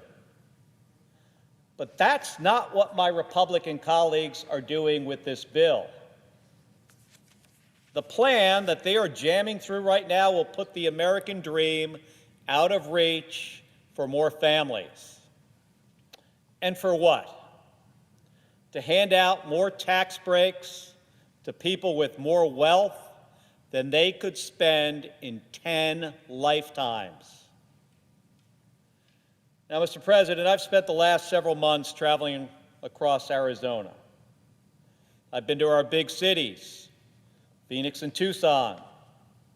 I've been to small towns like Clarkdale and Sierra Vista, talking to Arizonans face to face, listening to their stories, hearing what it would mean to them if Medicaid, food assistance, and other essential services got cut for them and their families. And what I've heard is clear. This budget is going to make it harder for them to stay afloat, let alone get ahead. In Clarksdale, I met a guy named Christian. He's a rural hospital nephrologist. That's a kidney doctor. And he told me that his patients, many of whom rely on Medicaid for dialysis, are now considering stopping treatment altogether because they might not be able to afford it. He said, this is a quote from Christian, he said, financially, none of the patients I serve can pay out of pocket. It's a choice of either massive debt or death. That's the reality to many rural communities. Another woman told me about her friend, a survivor of 2 car accidents and a spinal injury. Her friend relies on Medicaid to help her deal with her chronic pain.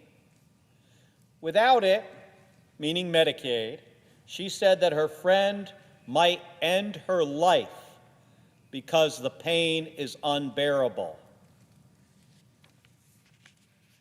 She asked me to deliver this message to my colleagues.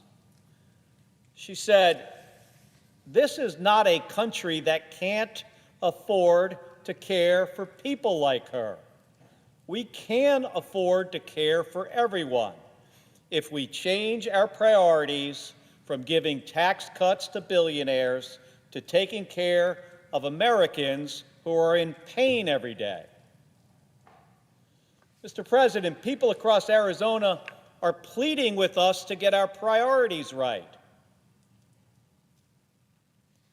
In Sierra Vista, I hosted a Medicaid town hall, and that's where I met this woman named Tara. She told us how she was once a single mother and how programs like Medicaid and SNAP helped her raise her kid and build a stable life. Today, she works a good job. She doesn't rely on these programs anymore. But here's what she said. She said, I am deeply concerned about the proposed cuts to Medicaid, SNAP, and related programs. I know firsthand that they don't just help families, they're often the only path to stability. Just last week, I was in Tucson, where I live, where Gabby and I live, helping distribute school lunches at a local high school. It's actually the high school that my wife went to. And I wanted to see firsthand what these summer meal programs mean for Arizona families. These programs are funded through the United States Department of Agriculture and they rely on data from SNAP and Medicaid to identify the children who need them the most. If this bill passes, a bunch of these kids that I served, I think it was last weekend, they won't be eligible for these programs anymore. It will be harder for them to access school meals, which I think we all know it compromises their academic performance. That's the real cost of this legislation. It's not numbers on a spreadsheet. It's hunger. It's illness. It's fear.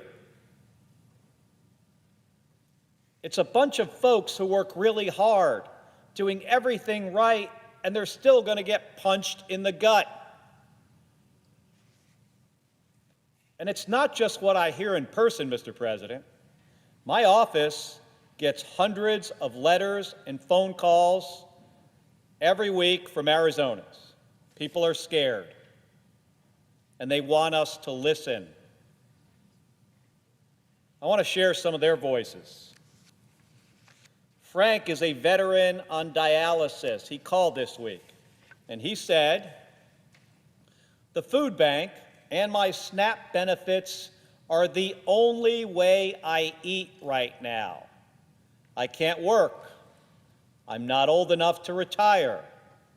And I'm dipping into my retirement early just to keep up with my mortgage. Without this help, I don't know what I will do." Mr. President, veterans should never have to say those words in this country. One of the most sacred promises we make to the men and women who serve is that we will take care of them when they return home. That promise doesn't end when they hang up the uniform. It includes making sure that they can afford food, access health care, and live with some dignity. And yet, here's Frank, sick, struggling, and wondering how he'll survive because the programs he relies on are under threat. Cheryl from Tucson, who is a 59-year-old widow, she said, "I receive disabled widows' benefits, Medicaid, Medicare, and SNAP. Get this. She said, my rent and utilities eat all but about $300 of my monthly income. SNAP and my health care card used to cover most of my food costs. I used to have about $40 left over to buy some extra groceries for the unsheltered in my area. So here's a woman with $40 extra, and she's helping other people." She also says, now, buying food for my household takes all of it. I'm scared. If I lose even one of these benefits, I'll lose the grip that keeps the roof over my head. Karen from Scottsdale has worked for over 25 years helping veterans and people with disabilities. She wrote, "Many of the people I work with rely on Medicaid because they can only work part-time or because their employers don't offer benefits. Cutting them off will just make health care more expensive for everyone. The rich do not need an extension on tax cuts at the expense of low-income and middle-class families." Mr. President, these are my constituents. These are folks who, unprompted, took time to write or call their senator. And every single one of them, Mr. President, is saying the same thing. We're barely holding on, and we're scared this is going to put us over the edge. Now, I wish I could say that these stories were met with compassion by everybody here. But instead, one of my Republican colleagues apparently said, this is a quote, "They'll get over it. And another, when asked whether cutting Medicaid would cost lives, said, well, we're all going to die anyway. Now, I didn't come here to throw jabs. I'm repeating those words because they reveal how this budget was written without any connection to the real-world consequences. This isn't about politics. It's about people. So I ask again, what are we doing here? Who do we serve? Is it people like Tara and Cheryl and Crystal and Frank who are working hard and doing everything right to just try to get by? Or is it a bunch of billionaires who've already made it and who don't need another handout? If my colleagues don't believe me, I urge them to go read some of the emails and listen to some of the phone calls that they're getting. Maybe hold a town hall. Listen to those folks. Really, listen to what they are saying. Don't crush their American dream. Don't rig the system even more against them. Don't take a vote just because it's easy. We can do better for the people we serve. Mr. President, they deserve that from us. Thank you, and I yield the floor.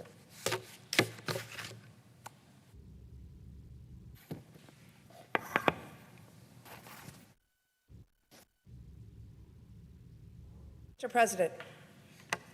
Chair recognizes the senator from Wisconsin. I rise today in disbelief. You know, it may sound a little cheesy, but at the end of the day, I fundamentally believe in public service.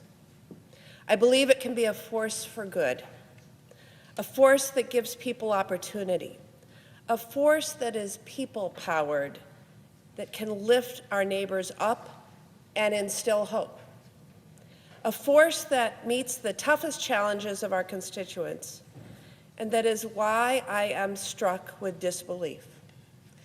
Disbelief because if you believe these things like I do, which I would argue most of my colleagues here do, why would you be jamming this bill through? At a time when Wisconsin families are asking us to take on the high cost of living and let them have a fair shot at success, Republicans are raising costs and making an already unfair tax system even worse.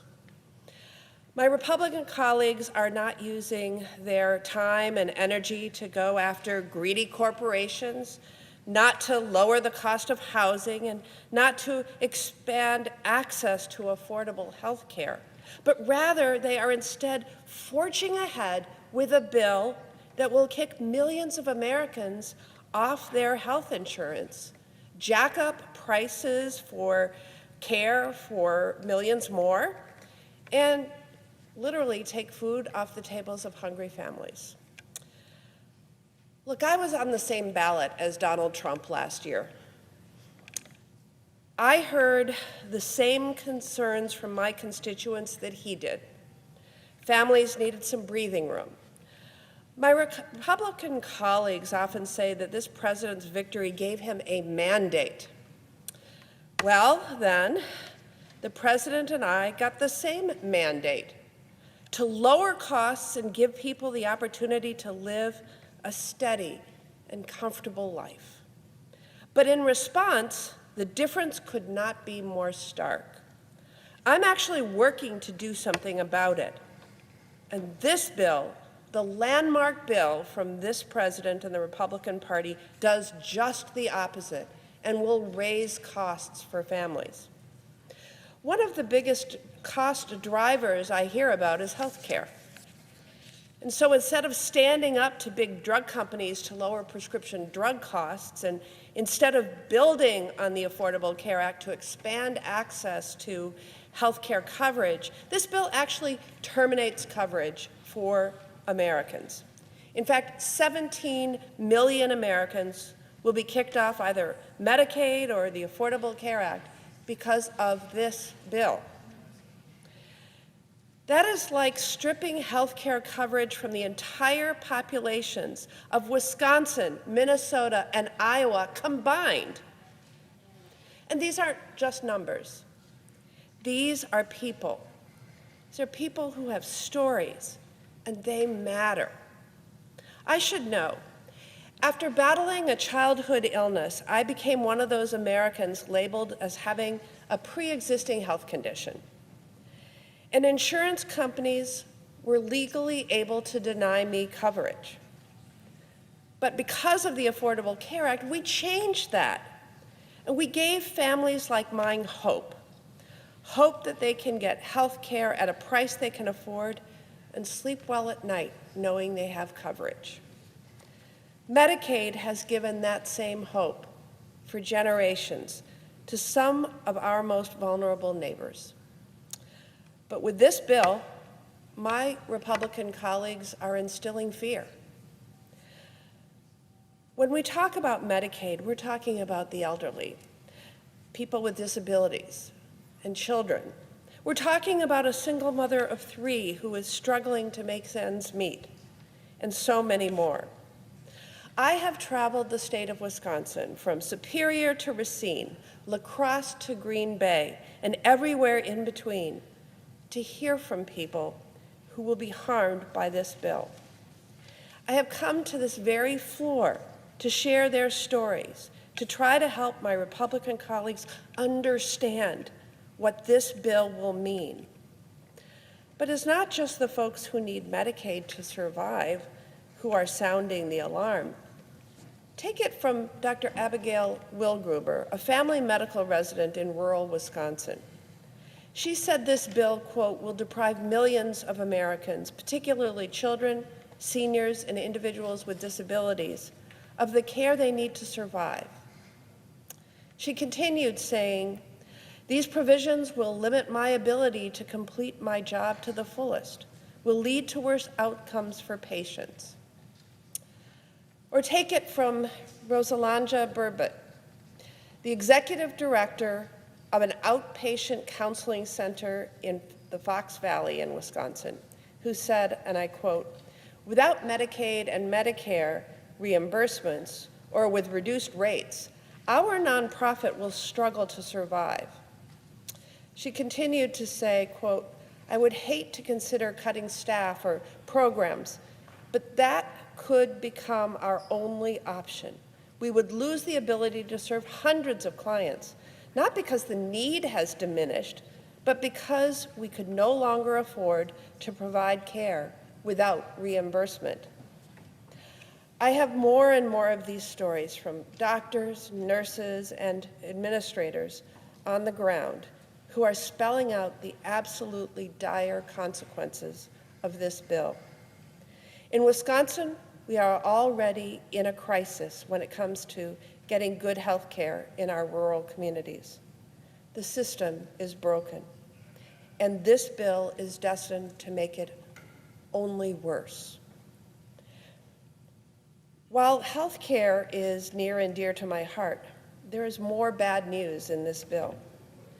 Republicans' big betrayal will also take food assistance, the literal means by which some people are able to put nutritious food on the table, away from them. This bill will take SNAP assistance, our nation's best way to make sure that no one goes hungry, away from more than 3 million Americans. And that leads us to the why. Republicans are making all of these cuts so that they can rig our tax code, which I must say already is deeply unfair to working families. And they would further tilt it in favor of the biggest corporations and the richest in our country.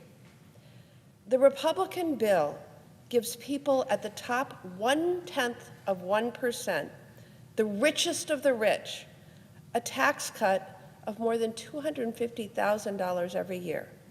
Yes, $250,000 a year. All the while, this bill hits working families the hardest. When taking into account the disastrous Medicaid and SNAP cuts, many working families would see their annual incomes fall by over $1,500. And it doesn't have to be this way. Yes, our system for taxes and health care are broken, but this bill is not the solution. This bill would make it harder for working families to have the opportunity to get ahead, harder for parents to get their kids health care, harder for families to put food on the table.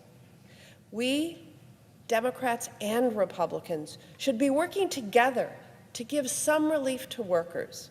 But instead, Republicans will choose to go it alone and vote to give the biggest corporations and the wealthy another unfair leg up. I will end with this. While I remain in disbelief and frankly disgust, I will always have hope. I have hope because it's not the people in this chamber with the power, it's the people. It's the people who will sadly feel the repercussions of this bill. It's the people who are rising up and will hold anyone who passes this disastrous bill accountable. That is where the true power is. And with that, I yield.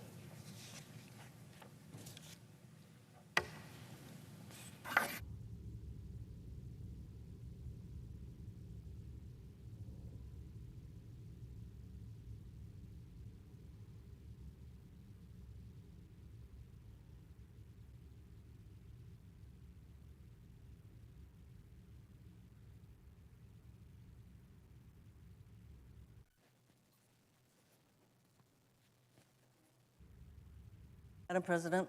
The senator from Hawaii. Madam President, Democrats have been on the floor for hours today, pointing out what's in this 1,000-page bill that took over 16 hours to read. I call it the 1,000 pages of pain, the billionaires' gain. So it's bad enough that my colleagues have been on the floor talking about how this bill is going to hurt people on Medicaid, taking food away from our children and families through major cuts to the SNAP program, health care, food, housing, energy support, you name it. The pain is in this bill. But one of the areas that people don't know about is this bill actually has provisions that would take away support for our public schools. Okay, let that sink in. It's not enough that this bill has 1,000 pages of pain in just about every aspect of our lives that you can think of, but now they're coming after support for our public schools. So today, I am rising as an advocate for the 49 million children who are enrolled in public schools across our country. Nearly 90% of K-12 students go to public schools, including 95% of children with disabilities. Yet, we have a regime that is actively working to end federal support for public schools. We have a president who tried to totally eliminate the Department of Education, and sadly for him, he can't do it with through executive order because only Congress can do that, but they're doing a lot of other things that withhold support for public schools.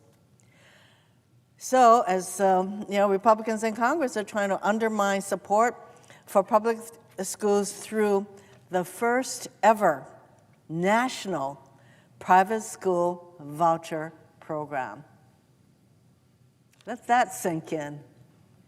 The first ever national private school voucher program. That is taking money away from public schools and basically turning it over to private schools through a voucher program. So let's be clear. The school voucher program, the provision, isn't about money for schools. It's about even more money for billionaires because they're the folks who are going to get the most out of this Voucher for Public Schools program. Under this program, wealthy donors would receive large handouts for supporting school vouchers. So this is why Washington.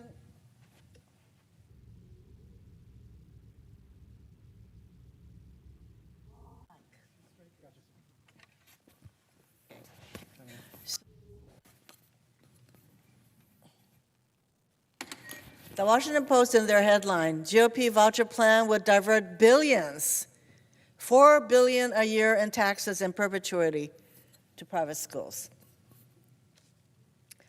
So specifically, the plan would provide a dollar-for-dollar tax credit. We're not talking about tax deductions. We're talking about a tax credit. This is money that comes right off your taxable amount. So what this bill would do is provide a tax credit of $5,000 or 10% of a taxpayer's adjusted gross income, whichever is greater.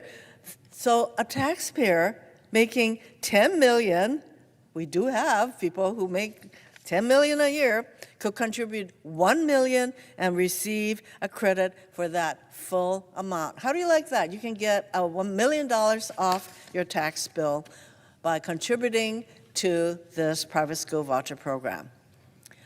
So rather than calling this plan what it is, and I tell you, the word scam comes to my mind. It's like scamming the public schools. Republicans are deceitfully trying to sell this plan as an expansion of school choice for families. Oh, isn't this voucher program great? More families can send their kids to private school. Here's the reality. Based on what we know about school voucher programs, they do not promote school choice. Let me give you two examples of why this argument does not hold water. For one thing, school vouchers do not cover the full cost of private school tuition. When was the last time anybody thought about how much private schools cost? Maybe, in schools in Hawaii, private schools can cost something in the order of $15,000 to $20,000 a year, starting from kindergarten. A voucher program will not support that full amount. That means that families who want to send their kids to these private schools will have to make up the cost difference. Well, how many middle-income, low-income families would be able to exercise that choice to send their child to a private school that costs that much? And not only that, as we have seen in states that have passed voucher programs, private schools often raise their tuition when they become eligible for vouchers. Iowa is an example. After they approved vouchers in 2022, private schools there increased their prices by over 20% for kindergarten and by over 10% for other grade levels. Here's another example of why this argument that this program promotes choice. There are fewer private schools in rural communities, so many families do not have access to private schools if they live in rural communities. How does this expand choice for these families? The reality is the majority of vouchers have gone to wealthy families and to subsidizing school tuition for students who already attend private schools. Under this bill, Republicans will make that even worse by prioritizing scholarships for these students. I'm going to repeat that because not only is it bad enough that we're going to divert all of this money basically to private schools, but this bill actually has a provision that says the people who will get these scholarships are students who already go to private schools. In Louisiana, for example, now 99% of voucher tax credits there went to families with annual incomes above $200,000. In Virginia, the number was 87% of vouchers in that state going to wealthy families. In Arizona, it was 60%. Americans have consistently rejected school voucher programs and initiatives. Nebraska, Kentucky, and Colorado have all voted against voucher programs within the last year. In Nebraska, school vouchers were put on the ballot last November, and they were soundly defeated for the 4th time. This is not a Democratic or a Republican issue. Nebraska is not a red state. They voted for a Republican president by a 20-point margin, and yet they rejected school vouchers with 57% of the vote. The bottom line is, vouchers take money away from public schools, and Americans of all political stripes understand that. According to All for Ed, over 2/3 of voters would rather increase funding for public schools than increase funding for voucher programs. That is not a new sentiment. In all 17 state referendums on school vouchers since 1967, voters have rejected these programs. While the Republicans in this chamber may not give a rip about public schools, the vast majority of Americans get it. Democrats, Republicans, independents alike support strengthening our public schools, not taking money away from our public schools, because they know that strong public education is fundamental to a strong country. Well, undeterred by public sentiment, Republicans are trying to create, as I mentioned, a nationwide school voucher program. It's not enough that some states have voucher programs, but now the Republicans, through this misguided almost 1,000 pages of pain bill, they want to provide $4 billion per year for a private school voucher program with no accountability. Remember early on I said that a huge percentage of children with disabilities go to public schools? Well, private schools do not have any responsibility to make sure that they are providing education for children with disabilities. So no accountability. Let's just provide $4 billion per year, perpetuity, tax credit for private school programs that have no accountability along these lines. We all know that this kind of funding could be used for rural and low-income schools, for students with disabilities, for other programs that actually support and strengthen public schools. Instead, under the Republicans' plan, that funding will go to wealthy donors who will receive large handouts, up to $4 billion a year, for supporting school vouchers.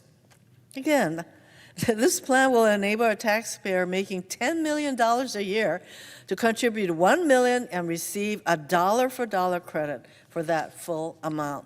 And even worse, the taxpayer could contribute appreciated stock and avoid capital gains on the appreciation. And there's all kinds of data on who owns stocks in this country, and generally it's the people with a lot of wealth. So this bill had a provision that enabled people to donate appreciated stock so that they could escape capital gains taxes on that stock contribution totally. So this Republican voucher proposal, outlandish as it is, was briefly delayed after it was deemed non-compliant with budget rules earlier this week.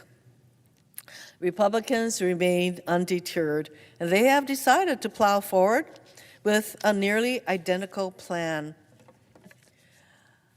What it comes down to is this plan does not help students, it does not promote choice, it does not support public schools where the majority of our kids go. We should be supporting our public schools, not taking resources away from them. So my Democratic colleagues and I will continue to fight to fund quality public schools to improve public education in this country. Foundational. This voucher plan is yet another wrong-headed proposal that should be called out for what it is, a handout for the wealthy at the expense of hardworking American families. I urge my colleagues to reject this idea, and I yield back.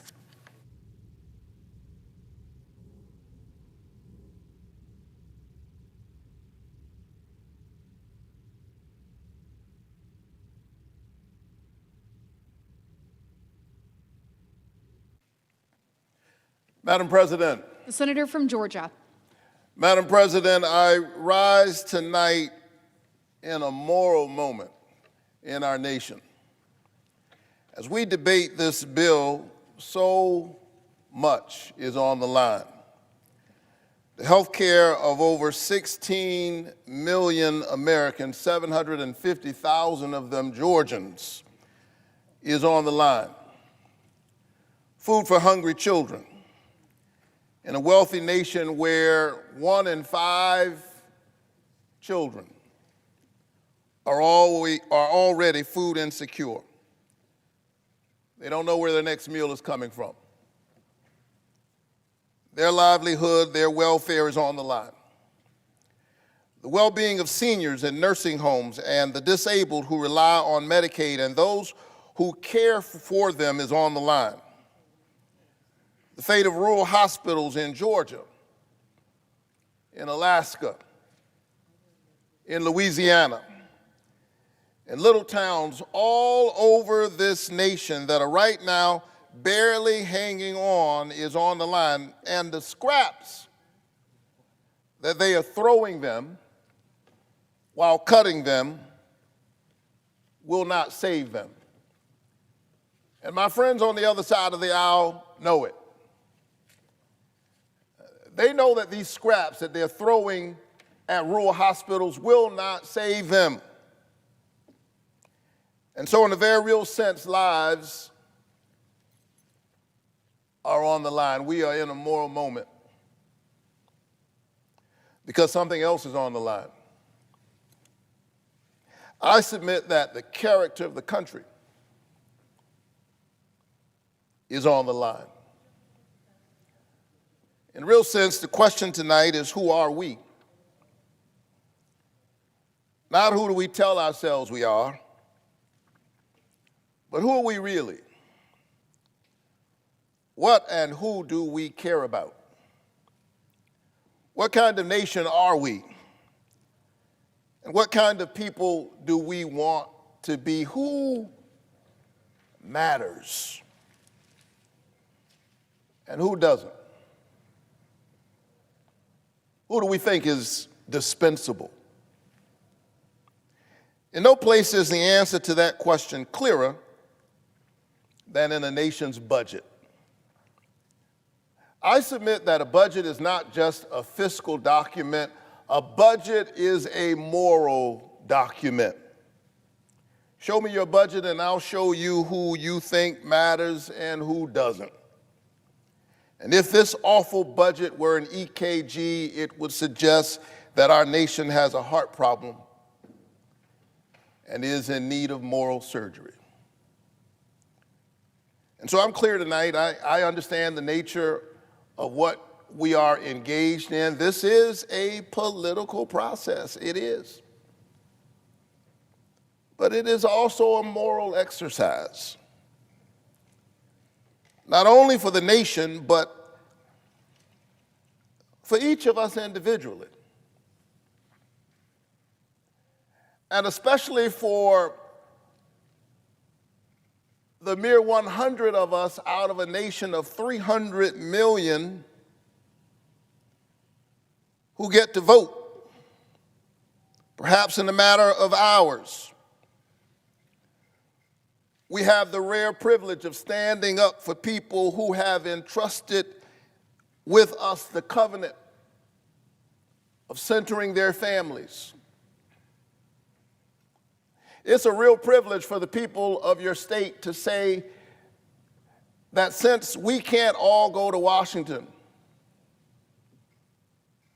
we're going to trust you in rooms of power to be thinking about our children, to be thinking about our parents as they deal with the blessings and the burdens of growing old. And so the question for me tonight is, how will we show up in this moment? And that's why yesterday I gathered in the Russell Rotunda with a multi-faith coalition of clergy to pray that lawmakers might have the courage to stand up to their party, to stand up to the special interests, and protect seniors in nursing homes and pregnant mothers on Medicaid and children who risk going to school hungry every single day in this country. 1 in 5 children in the wealthiest nation on the planet already food insecure. And with these SNAP cuts, this body is about to make it worse. And so, surrounded by a clergy of many faith traditions, yesterday I prayed that we would have the courage. I prayed that we would have the grace to stand as voices for the voiceless. And as I stood there, I could not help but feel a sense of deja vu. This is not the first time I've been in our nation's capital speaking out against these policies that betray hardworking families. It was 8 years ago, almost to the day in 2017, when Washington Republicans were trying to pass a tax bill that favored wealthy Americans over working families, that I came to this building not as a senator, but as a pastor. I had no idea that 8 years later I would be serving in this body. I had no notion that I would even run for the Senate. I came as a citizen. And standing with a multi-faith coalition, we were praying for our nation's leaders. We were gathered in the rotunda of the Russell Building, and as we were singing and praying, the Capitol Police said, I'm sorry, pastors, you can't sing and pray in the rotunda. If you do not disperse, we will have to arrest you. And let me say that the Capitol Police did not mishandle us that day. They were first-rate professionals. But they said that if you don't disperse, we will have to arrest you. What they didn't understand is that I had already been arrested. My conscience had been arrested. My heart and my imagination, my moral imagination, had been arrested by this idea that we as a country are better than this.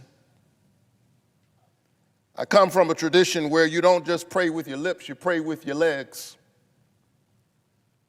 You put your body in the struggle for other struggling bodies.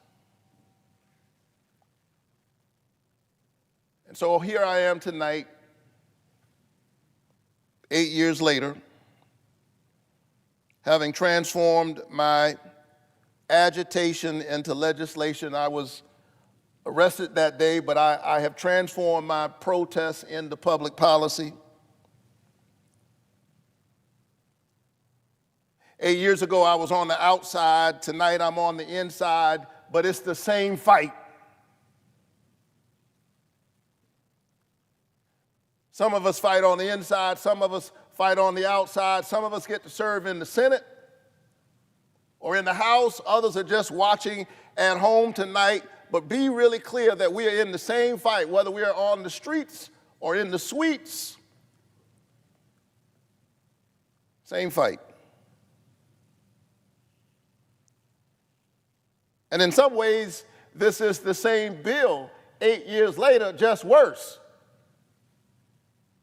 Like most horror movies, the sequel tends to be worse. We were here 8 years ago. Washington politicians were trying their best to gut the Affordable Care Act. Remember that? They were trying to gut the Obamacare out of political motives. Millions of Americans were spared. But tonight is the sequel to that horror movie. They are back to their old political tricks, trying to dismantle the ACA again with this legislation. It's the same fight, just worse this time. Instead of extending tax credits that would lower health insurance costs for the middle class, my friends on the other side are giving billionaires and the richest of the rich a tax cut. They are working real hard tonight to help billionaires because God knows they are having a hard time, apparently.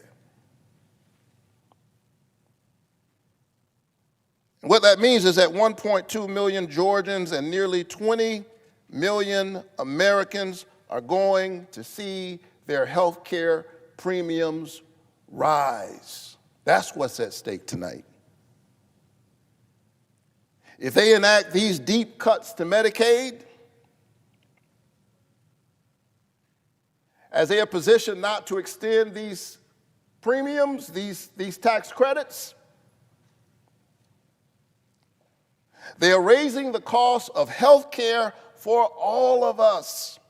Even if you are on private insurance, you are not safe. Your health care is about to go up. Your hospital might close because they're cutting these clean energy tax cuts. Your utility bills are about to go up. And so I have a question tonight. Who voted for that? Some of us are Democrats, some of us are Republicans, some of us are independents, some voted for one party, some voted for the other party. I get it, but who voted for that? Who voted for everybody's health care premiums to go up and their hospitals to close? Here's what I know. The folks back in Georgia didn't vote for that.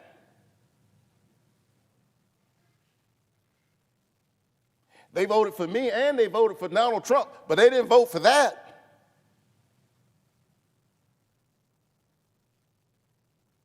Ordinary folks don't want this. Just ordinary, everyday people who barely pay attention to politics, they don't want this. Even a Fox News poll, and you won't often hear me say that, but even a Fox News poll from this month found that Americans don't support this big, ugly bill. This is symptomatic of the ways in which the people's voices have been squeezed out of their democracy. This is not just a health care fight, it is that. It is not just a fight for food security, for SNAP, it is that. But in a real sense, it is a fight for our democracy, whose voice gets to be heard in this chamber. That's what this is about, the character of the country. Ordinary Americans don't want to do this to our children. That's why they need to know that 71% of all Medicaid enrollees in Georgia are children. 71%. Taking away health care from kids to pay for tax cuts for billionaires. Now, let me be clear. I'm all for tax cuts. I believe working families deserve a tax cut, and I certainly don't want to see them face a tax hike this year. That's why I want to nearly double the child tax credit. I believe in tax cuts for hardworking families, for middle-class people, for working-class families. But instead of doing that, instead of helping working-class families who are struggling now against a 10% tax on everything and rising costs, we're now burdening our children by adding $3 trillion to the debt. We're taking away health care from kids and then burdening them with the debt. We are engaged in Robin Hood in reverse, this body of stealing from the poor in order to give to the rich. This massive transfer of wealth from the bottom to the top. Yeah, this is socialism for the rich. And when the people hear about it, guess what? They don't like it. Democrats and Republicans and independents, when the people hear about what's in this big, ugly bill, they don't like it. And that's why the folks on the other side are trying their best to fast track it. That's why they're trying to pass it, and they haven't even finished writing it. They're twisting themselves in knots, making their members walk the plank under the threat of a primary to pass this big, ugly bill. The American people do not want to rob our children of food and health care and then burden them with trillions in debt to give billionaires and wealthy corporations another tax cut. The people do not want this bill.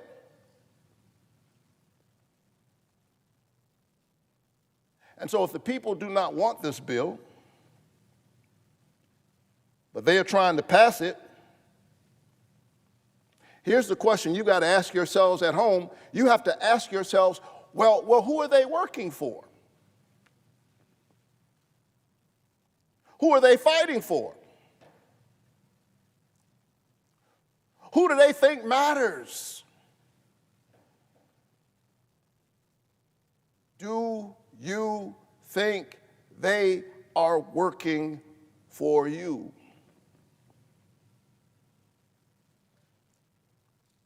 This is a moral moment, and a budget is a moral document. And we have been summoned to this moment, people of faith and people of moral courage who claim no particular faith at all. And maybe because I was here yesterday and 8 years ago for a similar fight with faith leaders, maybe because I'm a preacher and it's Sunday, and I've been here instead of church, I have especially been thinking about those of us who are people of faith. People whose lives are informed by Scripture, people of the book. And maybe those of us who have different politics but read from the same book ought to spend some time together reading the book. Because I do sometimes wonder, and I say this with all humility, none of us owns the truth. But if I'm honest, there are days when I have to ask people of my faith tradition as a Christian, are we reading the same book?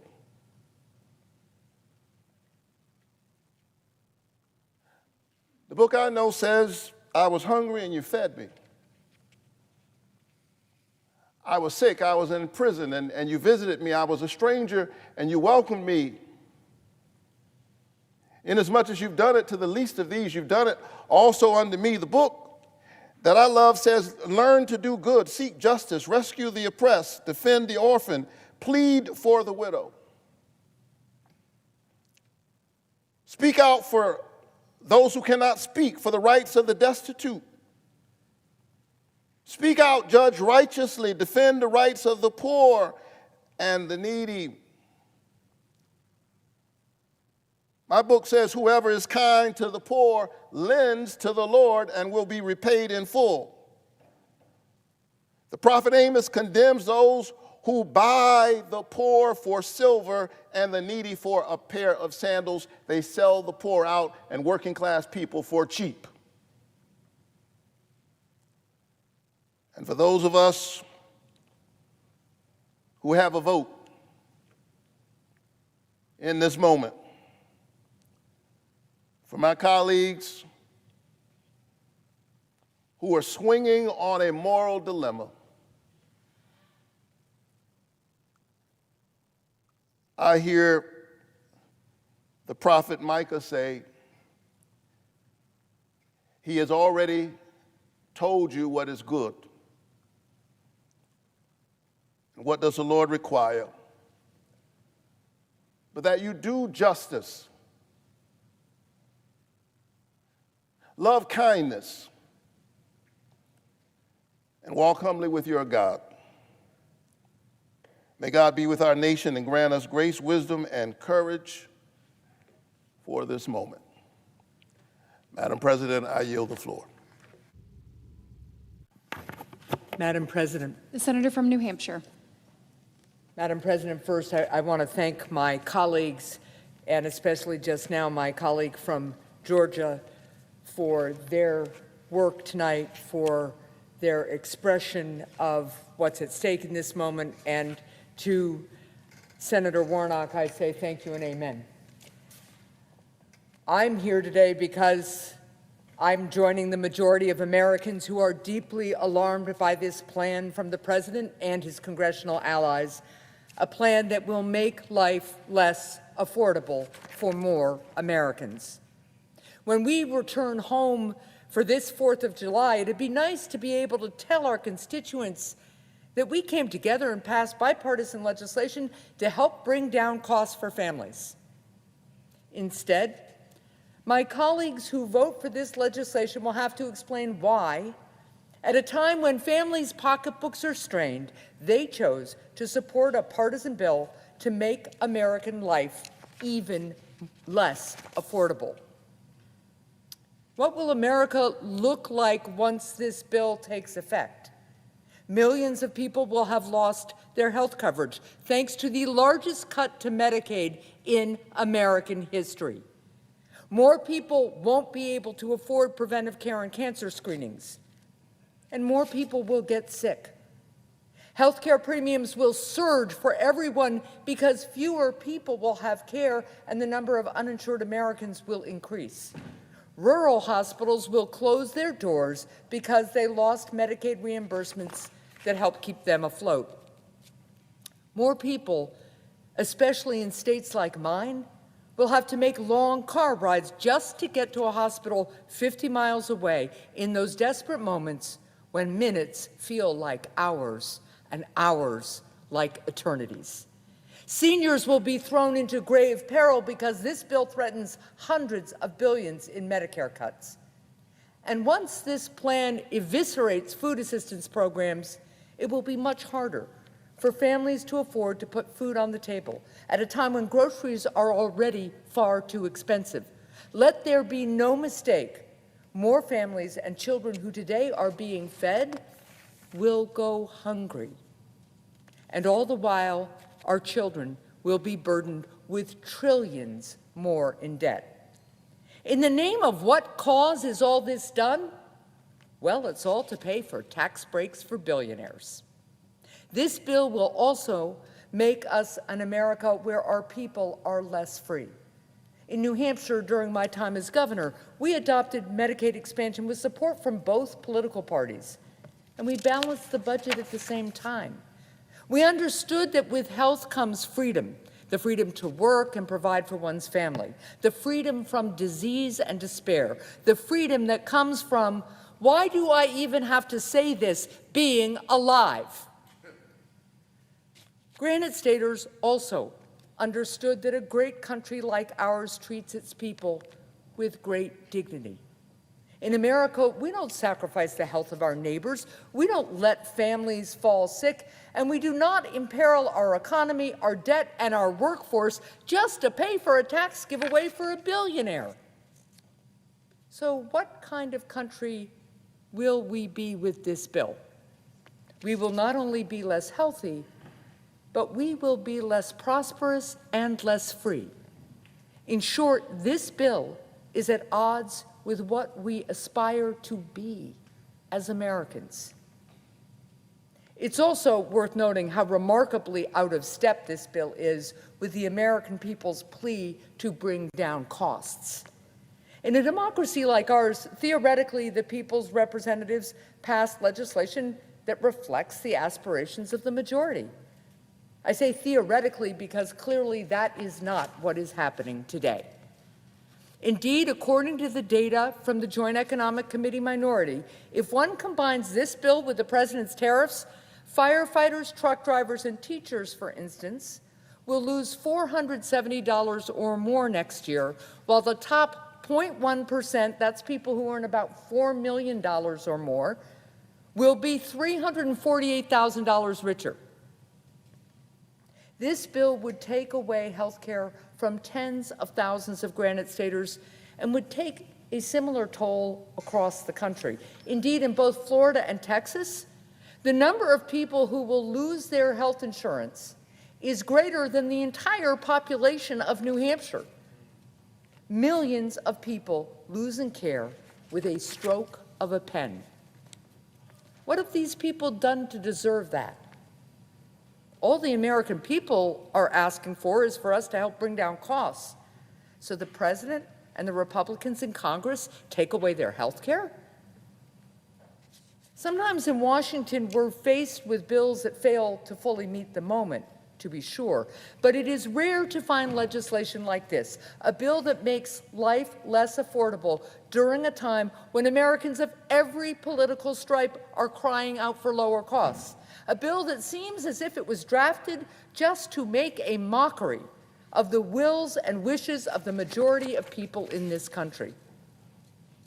Lately, many of my colleagues and some political pundits have been talking about this bill as if it were inevitable, a runaway freight train so vast that it cannot be stopped. And in light of this inevitability, they suggest that some of the bill's deficiencies can just be overlooked. But of course, this bill was not inevitable, nor is it now. So let's be clear. Each and every senator in this body has free will, God-given free will, which means that the measures in this legislation that gut Medicaid weren't written by mistake or by chance. We didn't arrive at this day with a vote on this terrible budget bill by accident. Let's not delude ourselves. We're only here because a majority in this body decided to ignore the majority of the country and made a series of decisions. The Republican majority decided to gut Medicaid. They decided to take away health care from millions. They decided to raise insurance premiums for the rest of us. They decided that closed hospitals were a risk worth taking. They decided that taking food away from hungry kids was acceptable. They decided that trillions more in debt was not a problem. The Republican majority decided that depriving the American people of all these things and raising their costs were worth it, just as long as they paid for another tax break for billionaires. Because that's the bargain that this administration, along with my Republican colleagues, is forcing the American people to accept. Our people will be less healthy, our kids will have more debt, but the president and billionaires like him will get a tax break. Of course, part of what makes this bill so frustrating is that it includes some individual provisions that I've spent years trying to pass into law.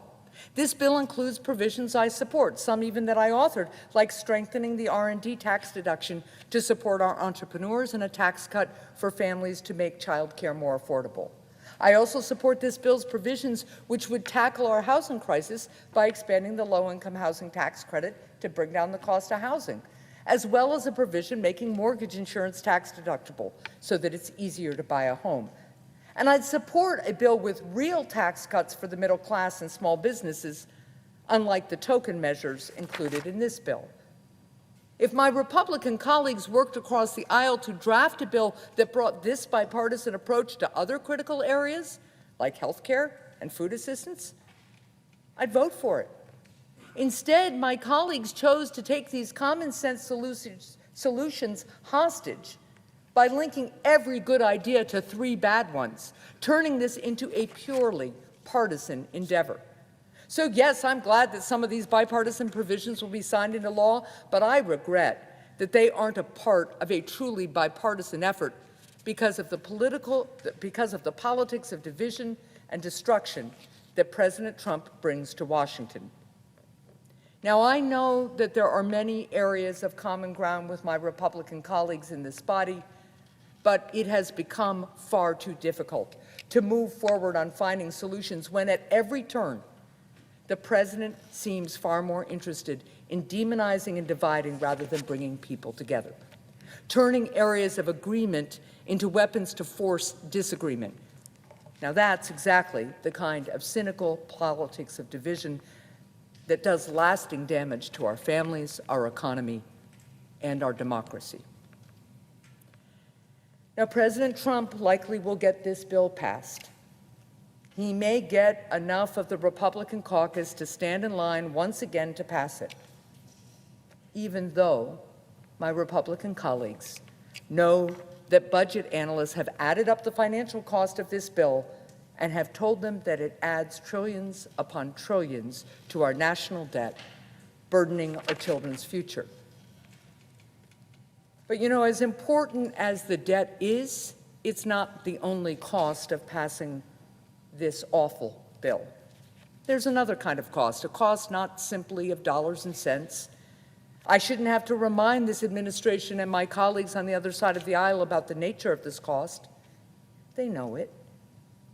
But just to be clear, this tax break for corporate special interests and billionaires has a price that can't be summed up in a budget line or written off during tax season. Because when we debate health care in America, some dress up these discussions with words like reconciliation and program and discretionary spending. But what they're talking about is being sick and being healthy. What they're talking about, whether they want to admit it or not, is living and dying. So how much does this bill cost? The cost is millions of Americans losing their health care. The cost is countless families feeling the pain of higher insurance premiums. The cost is a mother being forced to choose between paying out of pocket for her own care or paying for groceries for her kids. It's a price that's exacted in cancers that go undetected. It's exacted in chronic illnesses that go untreated. It's exacted in the healthcare challenges in our country that continue to go unaddressed because we spend all our energies simply trying to keep our heads above water in floods of the president's own making. The price tag is more than dollars and cents. It includes the cost of losing more people from our workforce because they're too ill to work. It includes the gnawing pains of hunger and the slow toll of malnutrition that will come as food assistance programs are robbed. It includes the anguish of young parents no longer knowing how they will make ends meet. It includes the lost hopes and deferred dreams of people held back by illness. It includes the cost of having to say more early goodbyes. What is the price tag of this bill? The price, in the end, is the health and freedom of millions of Americans, a price that will be paid because somewhere on the road that brought us here in President Trump's Washington, some people decided that the health of some child or her mother may be dear, but it doesn't carry the same weight as a bigger tax return for a billionaire does. Thank you, Madam President. I yield the floor.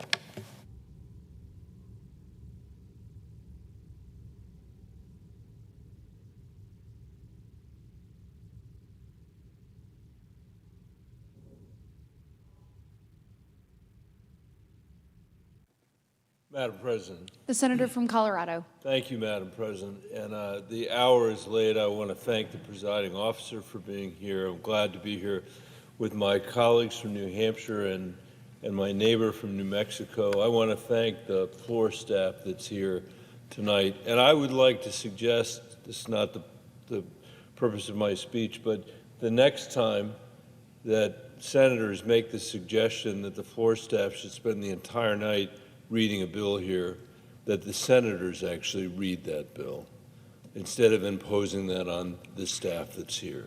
I think that would be a just thing for us to do and the appropriate and proper thing for us to do. Madam President, The last time that we were headed down this road, when Republicans were passing President Trump's 2017 deficit exploding tax cut, it didn't take a mathematical genius to figure out what was about to happen. I told the Senate at that time, as our debt grows, we will spend billions more, not on schools, roads, and innovation, but on interest costs. Worse, we're about to blow another hole in the debt without really helping the middle class. 8 years ago, I said, on top of that, we know that when deficits swell, as they surely will, cuts to Medicaid and Medicare are sure to follow, further burdening working families struggling to make ends meet. Well, here we are. That's exactly the story of this bill. Utterly predictable. This bill which massively increases our deficit when our children can least afford it. The Republican senators passing this bill tonight, or tomorrow morning if they do, know they're doing it when we have already hit a new milestone for the first time in American history. Our interest payments, Madam President, exceed the amount that we spend on our national defense. For the first time, the American people, because of the irresponsibility in this chamber, are going to pay $1 trillion in interest. That is a massive number.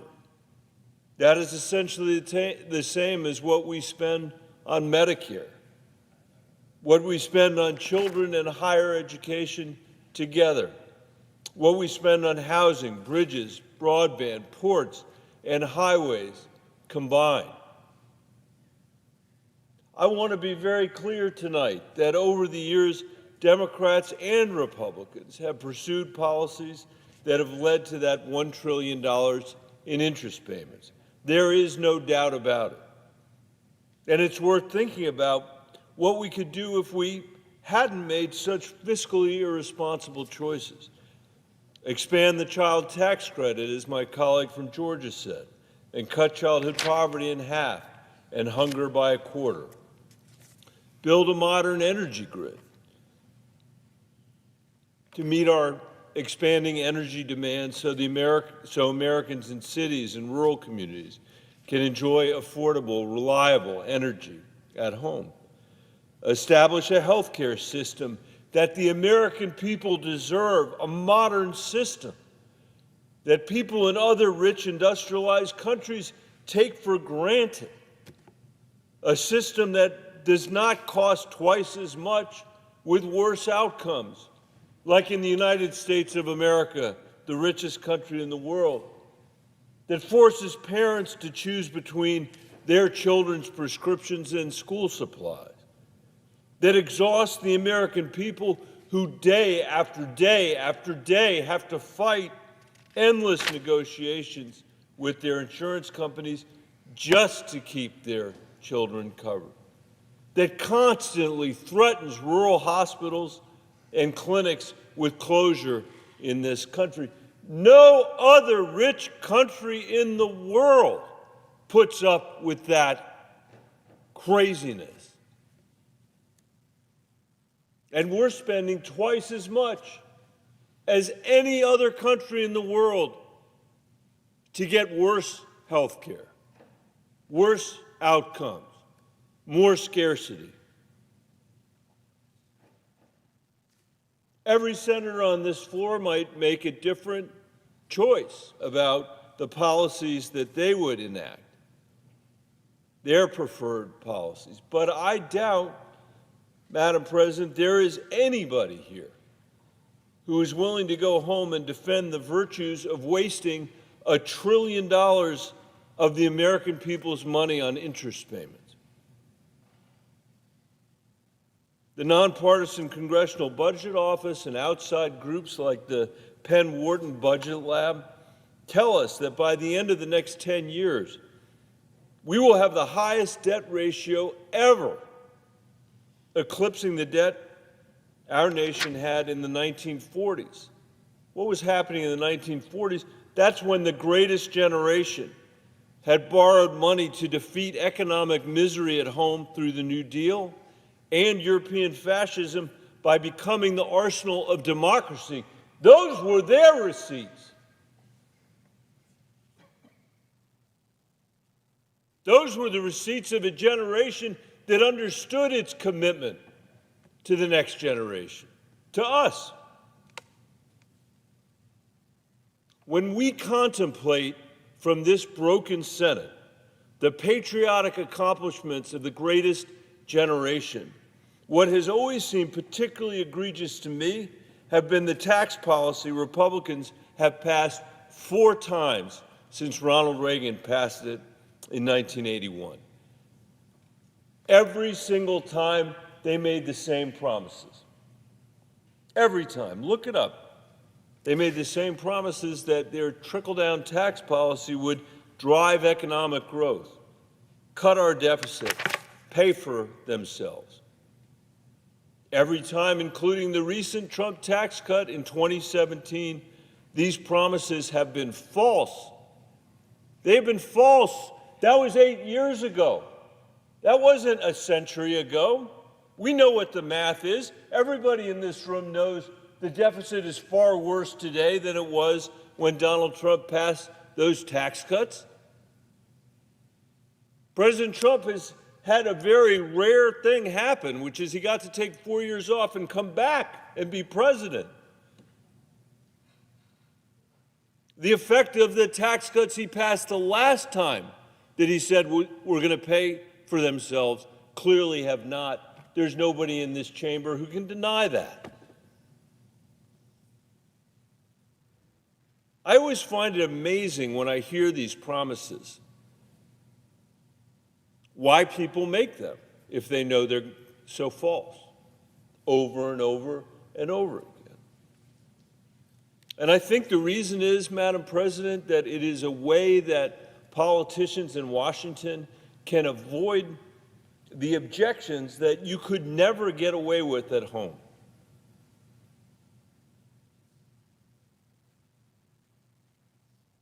Imagine for a minute if there were a mayor in America, any mayor, in any town, in Santa Fe, New Mexico, or in Lyman, Colorado, or in Los Angeles, California. It doesn't matter, Republican town or a Democratic town. Imagine if a mayor came to you, Madam President, and said, this town is going to borrow more money than we have ever borrowed before. That would worry you, that would worry me. And I think our first question would be to that mayor, okay, that worries me. What are you going to spend the money on that you're borrowing?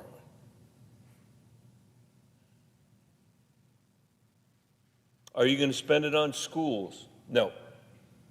Are you going to spend it on parks? No.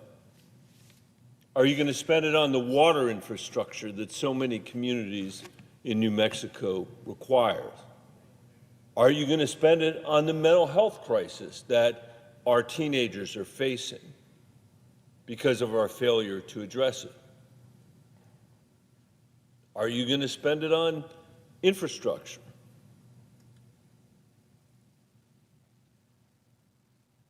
And the answer to all those questions would be no. What are you going to spend the money on, Mr. Mayor? Well, the answer is I am going to give tax cuts to the 2 richest neighborhoods in town and hope that those trickle down to everybody else. That is the Republican tax policy.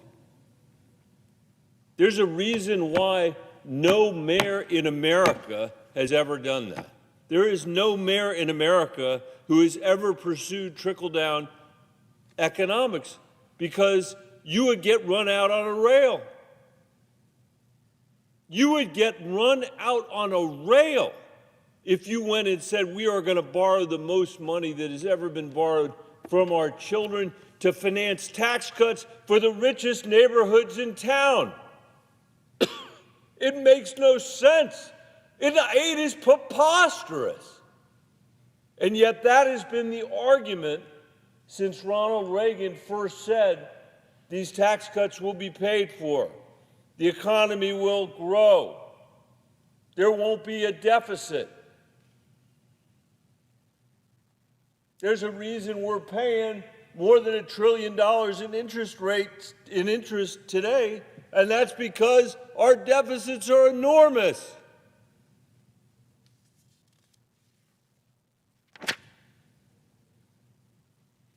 Fortunately, and this is really important for the American people to understand, we still live in the strongest country in the world. We are in the world's richest economy. We have the most lethal military. Apart from our president, we have a national commitment to an independent judiciary, the rule of law, and low levels of corruption in our economy and in our society. We have unparalleled capital markets, cutting-edge innovation, and world-leading universities. We have all those things going for us, partly because the folks that came before us invested in those things and built those things and tended those things. But what we struggle with in our time is a sense among most Americans that they can't get ahead, that the American dream is farther and farther out of reach for themselves and for their family. And in my view, that is the biggest challenge our country faces. And in the face of this bill's ill-considered tax cuts to our health care, and in the face of this bill's ill-considered tax cut and cuts to our health care system, which is going to throw millions of people off their health care and make health care more expensive for everybody else. By the way, what's the logic of that?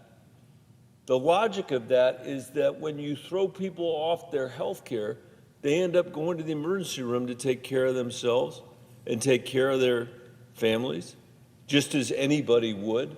That's the most expensive care that anybody could have.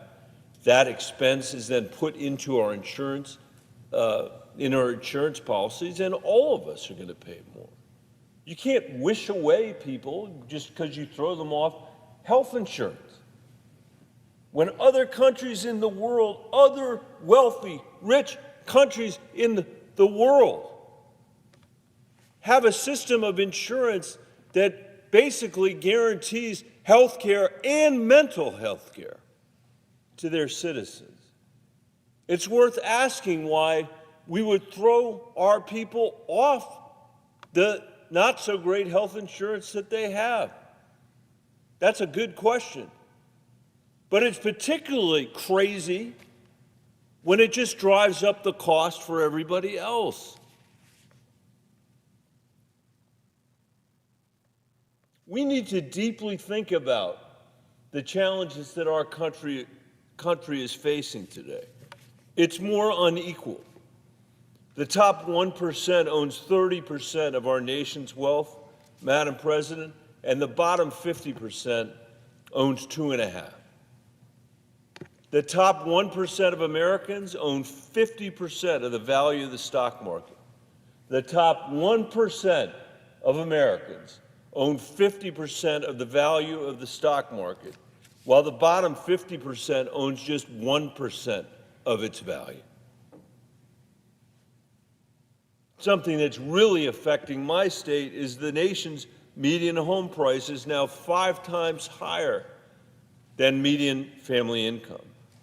And as a result, the average first-time homebuyer is now 38 years old. Madam President, 38 years old versus 29 just a generation ago. Reading scores in our nation have hit a 20-year low. And perhaps most damning and perhaps most upsetting is that our lifespan has declined since the 1980s. We are now, on average, likely to die 6 years shorter than other people that live in wealthy countries around the world. If you're African American, your chance of dying is on average 12 years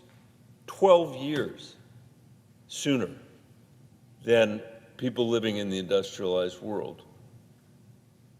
If we don't shift course soon, Madam President, we will be the first generation of Americans whose kids and grandkids will be worse off than we are.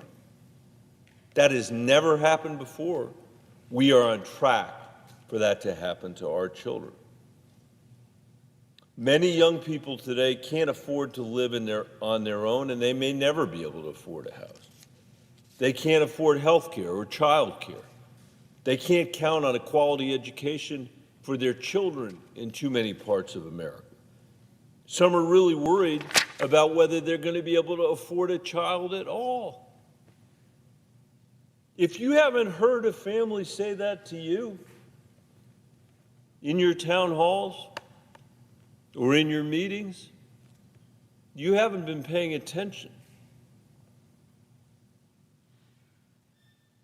But instead of addressing any of these challenges, we are debating a bill tonight that will make the wealthiest Americans even wealthier and the poorest Americans even poorer, 500,000 of whom live in Colorado, while adding millions more to the debt which working Americans are going to have to pay back. That's what this Republican trickle-down economics comes down to. No matter how you dress it up, that's what it comes down to. Our generation has made some very bad choices when it comes to our children's future. This bill only makes matters worse for them. And all this debt will constrain the choices that they are going to be able to make for themselves. And that's a shame, Madam President. Because unlike us, perhaps they will aspire to following in the footsteps of the greatest generation to build a country where lifespans are growing, not falling, where economic mobility is rising, where poverty and economic anxiety are falling, where energy exports are increasing and emissions are decreasing, where quality health care and child care, education, and affordable housing are abundant, not scarce. It seems obvious to me, Madam President, that our child's ambition should be ours as well. Unfortunately, tomorrow, the Republican majority may pass a bill that takes us further in the wrong direction. In its wake and in its wreckage, Americans who do feel an obligation to the next generation are going to have to fight even harder to fulfill our duty. Madam President, I yield the floor.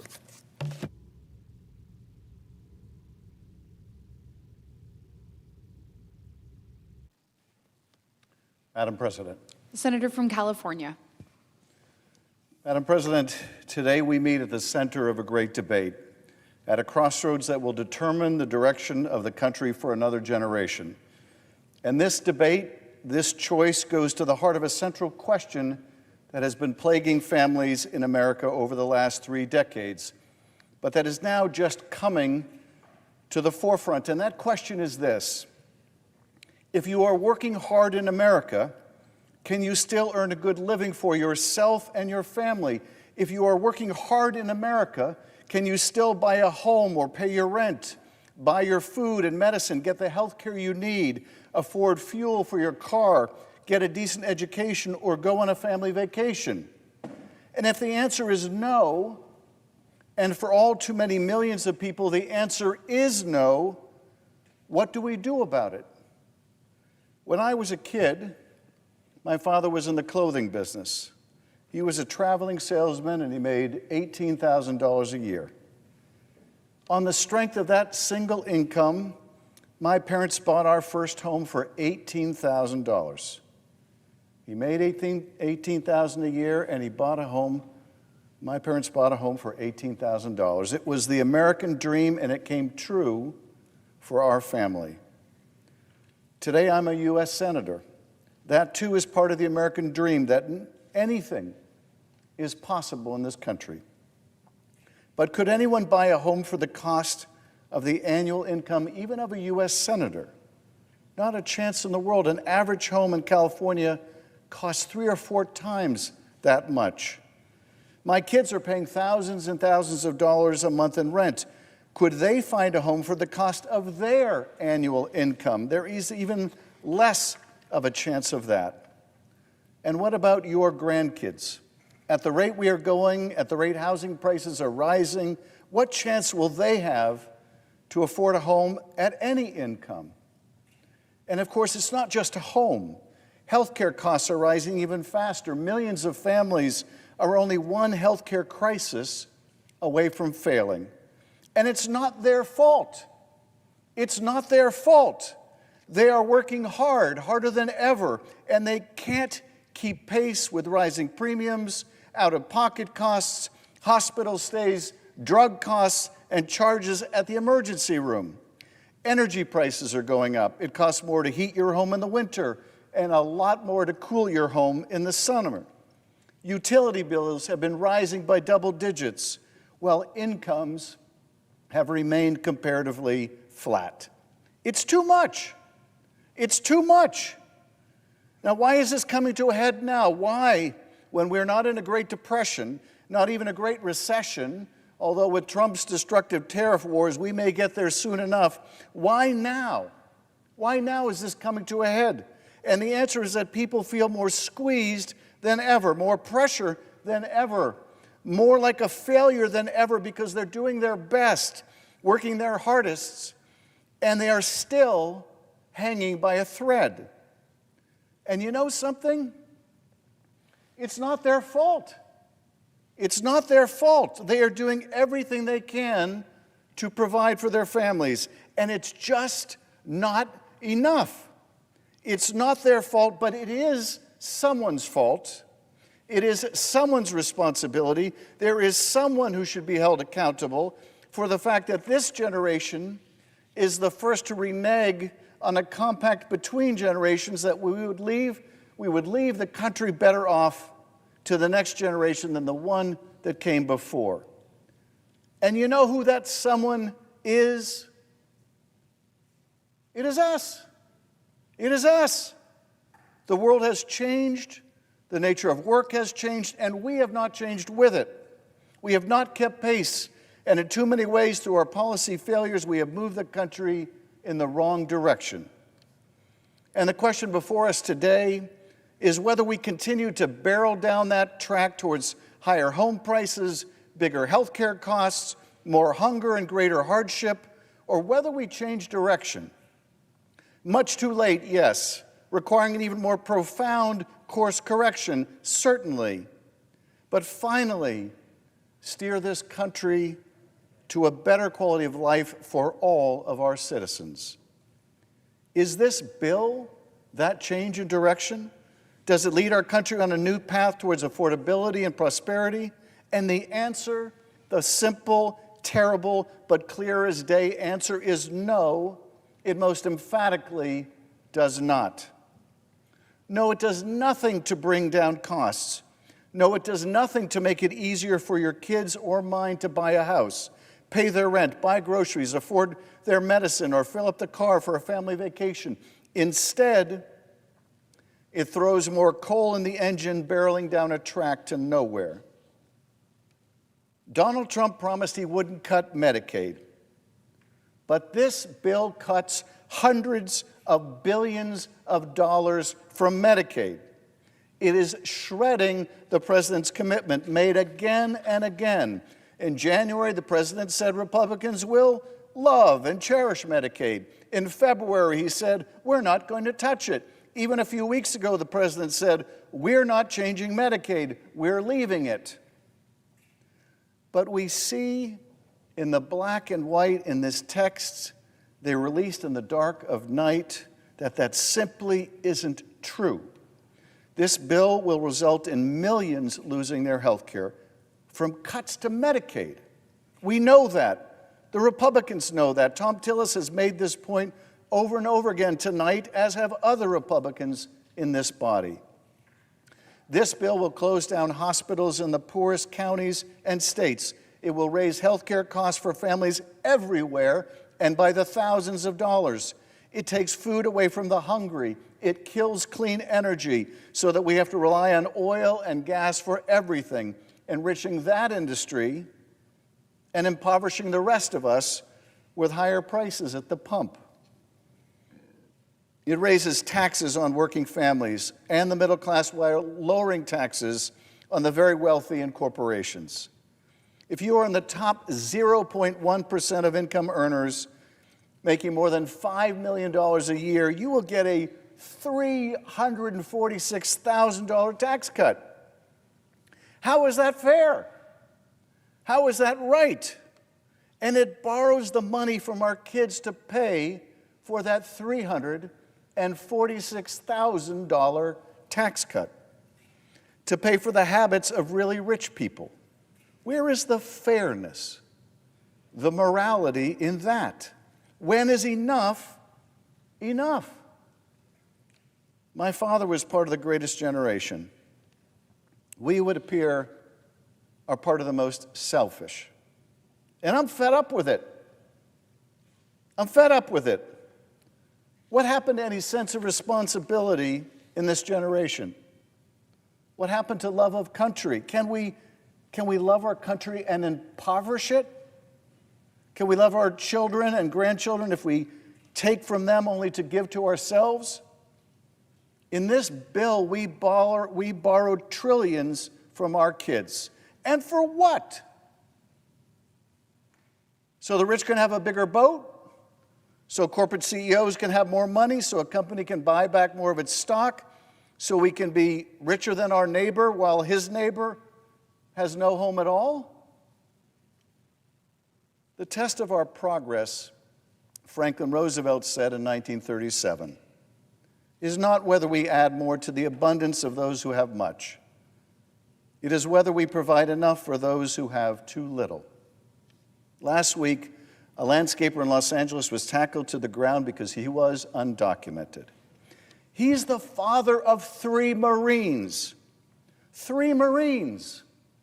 When one of those Marines was finally able to speak to his father after his detention, he had one ask of his son: please go back to the work site and finish the job. That was his ask. That is the work ethic that has made this country great, not the ethic that brought him to the ground. Raising 3 Marines, that is the patriotism that has made this country great, not the rancor that beat him while he lay there.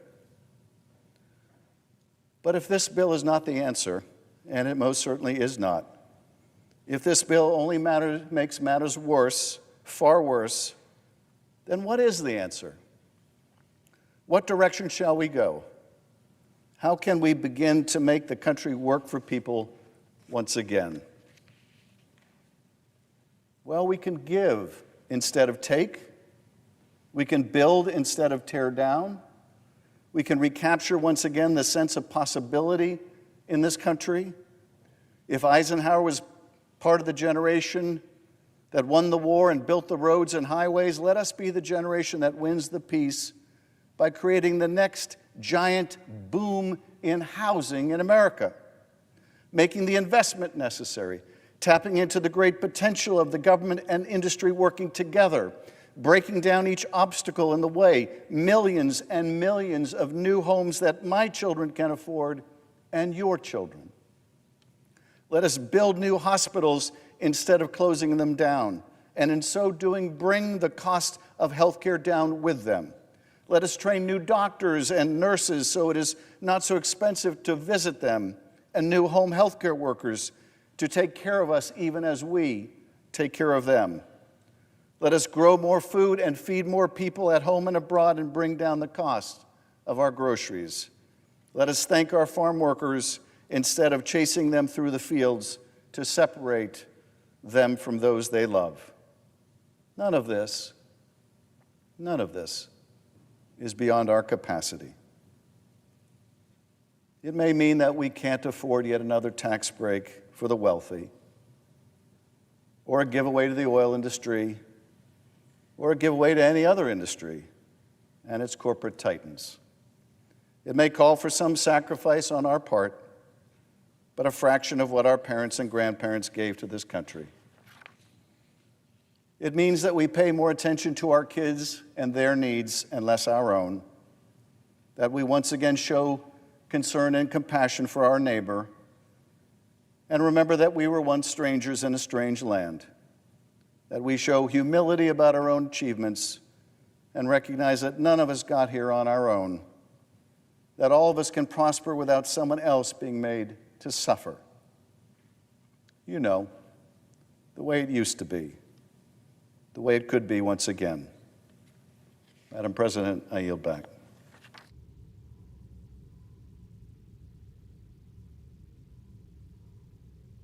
Madam President. The senator from New Mexico. President, I've heard several of my colleagues speak tonight about what this bill means for Americans all across America. Now, each of us has a responsibility to ask whether this bill meets the needs of the people that we're honored to serve. Now, I grew up on a small farm, as many of you know, working the land, caring for animals, sometimes even cleaning barns. And I can tell you, this bill does not pass the smell test. For New Mexicans, hardworking people, this bill does not help our families get ahead. New Mexicans work hard.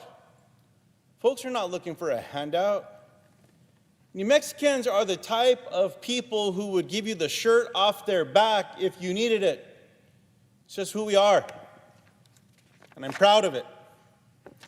But sometimes people fall in hard times. And I'll remind you all that this could happen to any of us. We might need medical care. We might need help putting food on the table. Maybe support to care for a loved one, or just want enough security to know that a job will be there for us. Some claim that this bill will help Americans, which we know is not the truth.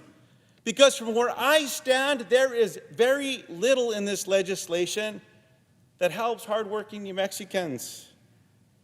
Now, it's important that this debate is happening, because now New Mexicans and people all across America can clearly see what's in this bill and what's not.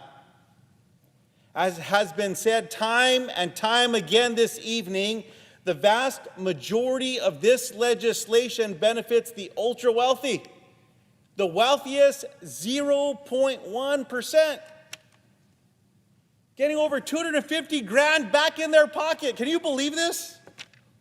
How many people might not make that in a lifetime? An extra $250,000 in their pockets. That's what this bill's about. Now, meanwhile, it does not help farmers. It does not support teachers or children. Nothing for New Mexico seniors who rely on Medicaid and SNAP. And nothing for New Mexicans who served our country and deserve our care in return. New Mexicans are hardworking people who believe in the values of loving your neighbor, following what the Bible teaches us. Do unto others as you have them do unto you. This bill goes against everything New Mexicans stand for. It's not honest, it's not caring, and it's not fair. Now, I've heard my colleagues try to claim that this bill does not cut assistance. That's a lie. It's not true. This bill cuts more than $1 trillion from the supplemental.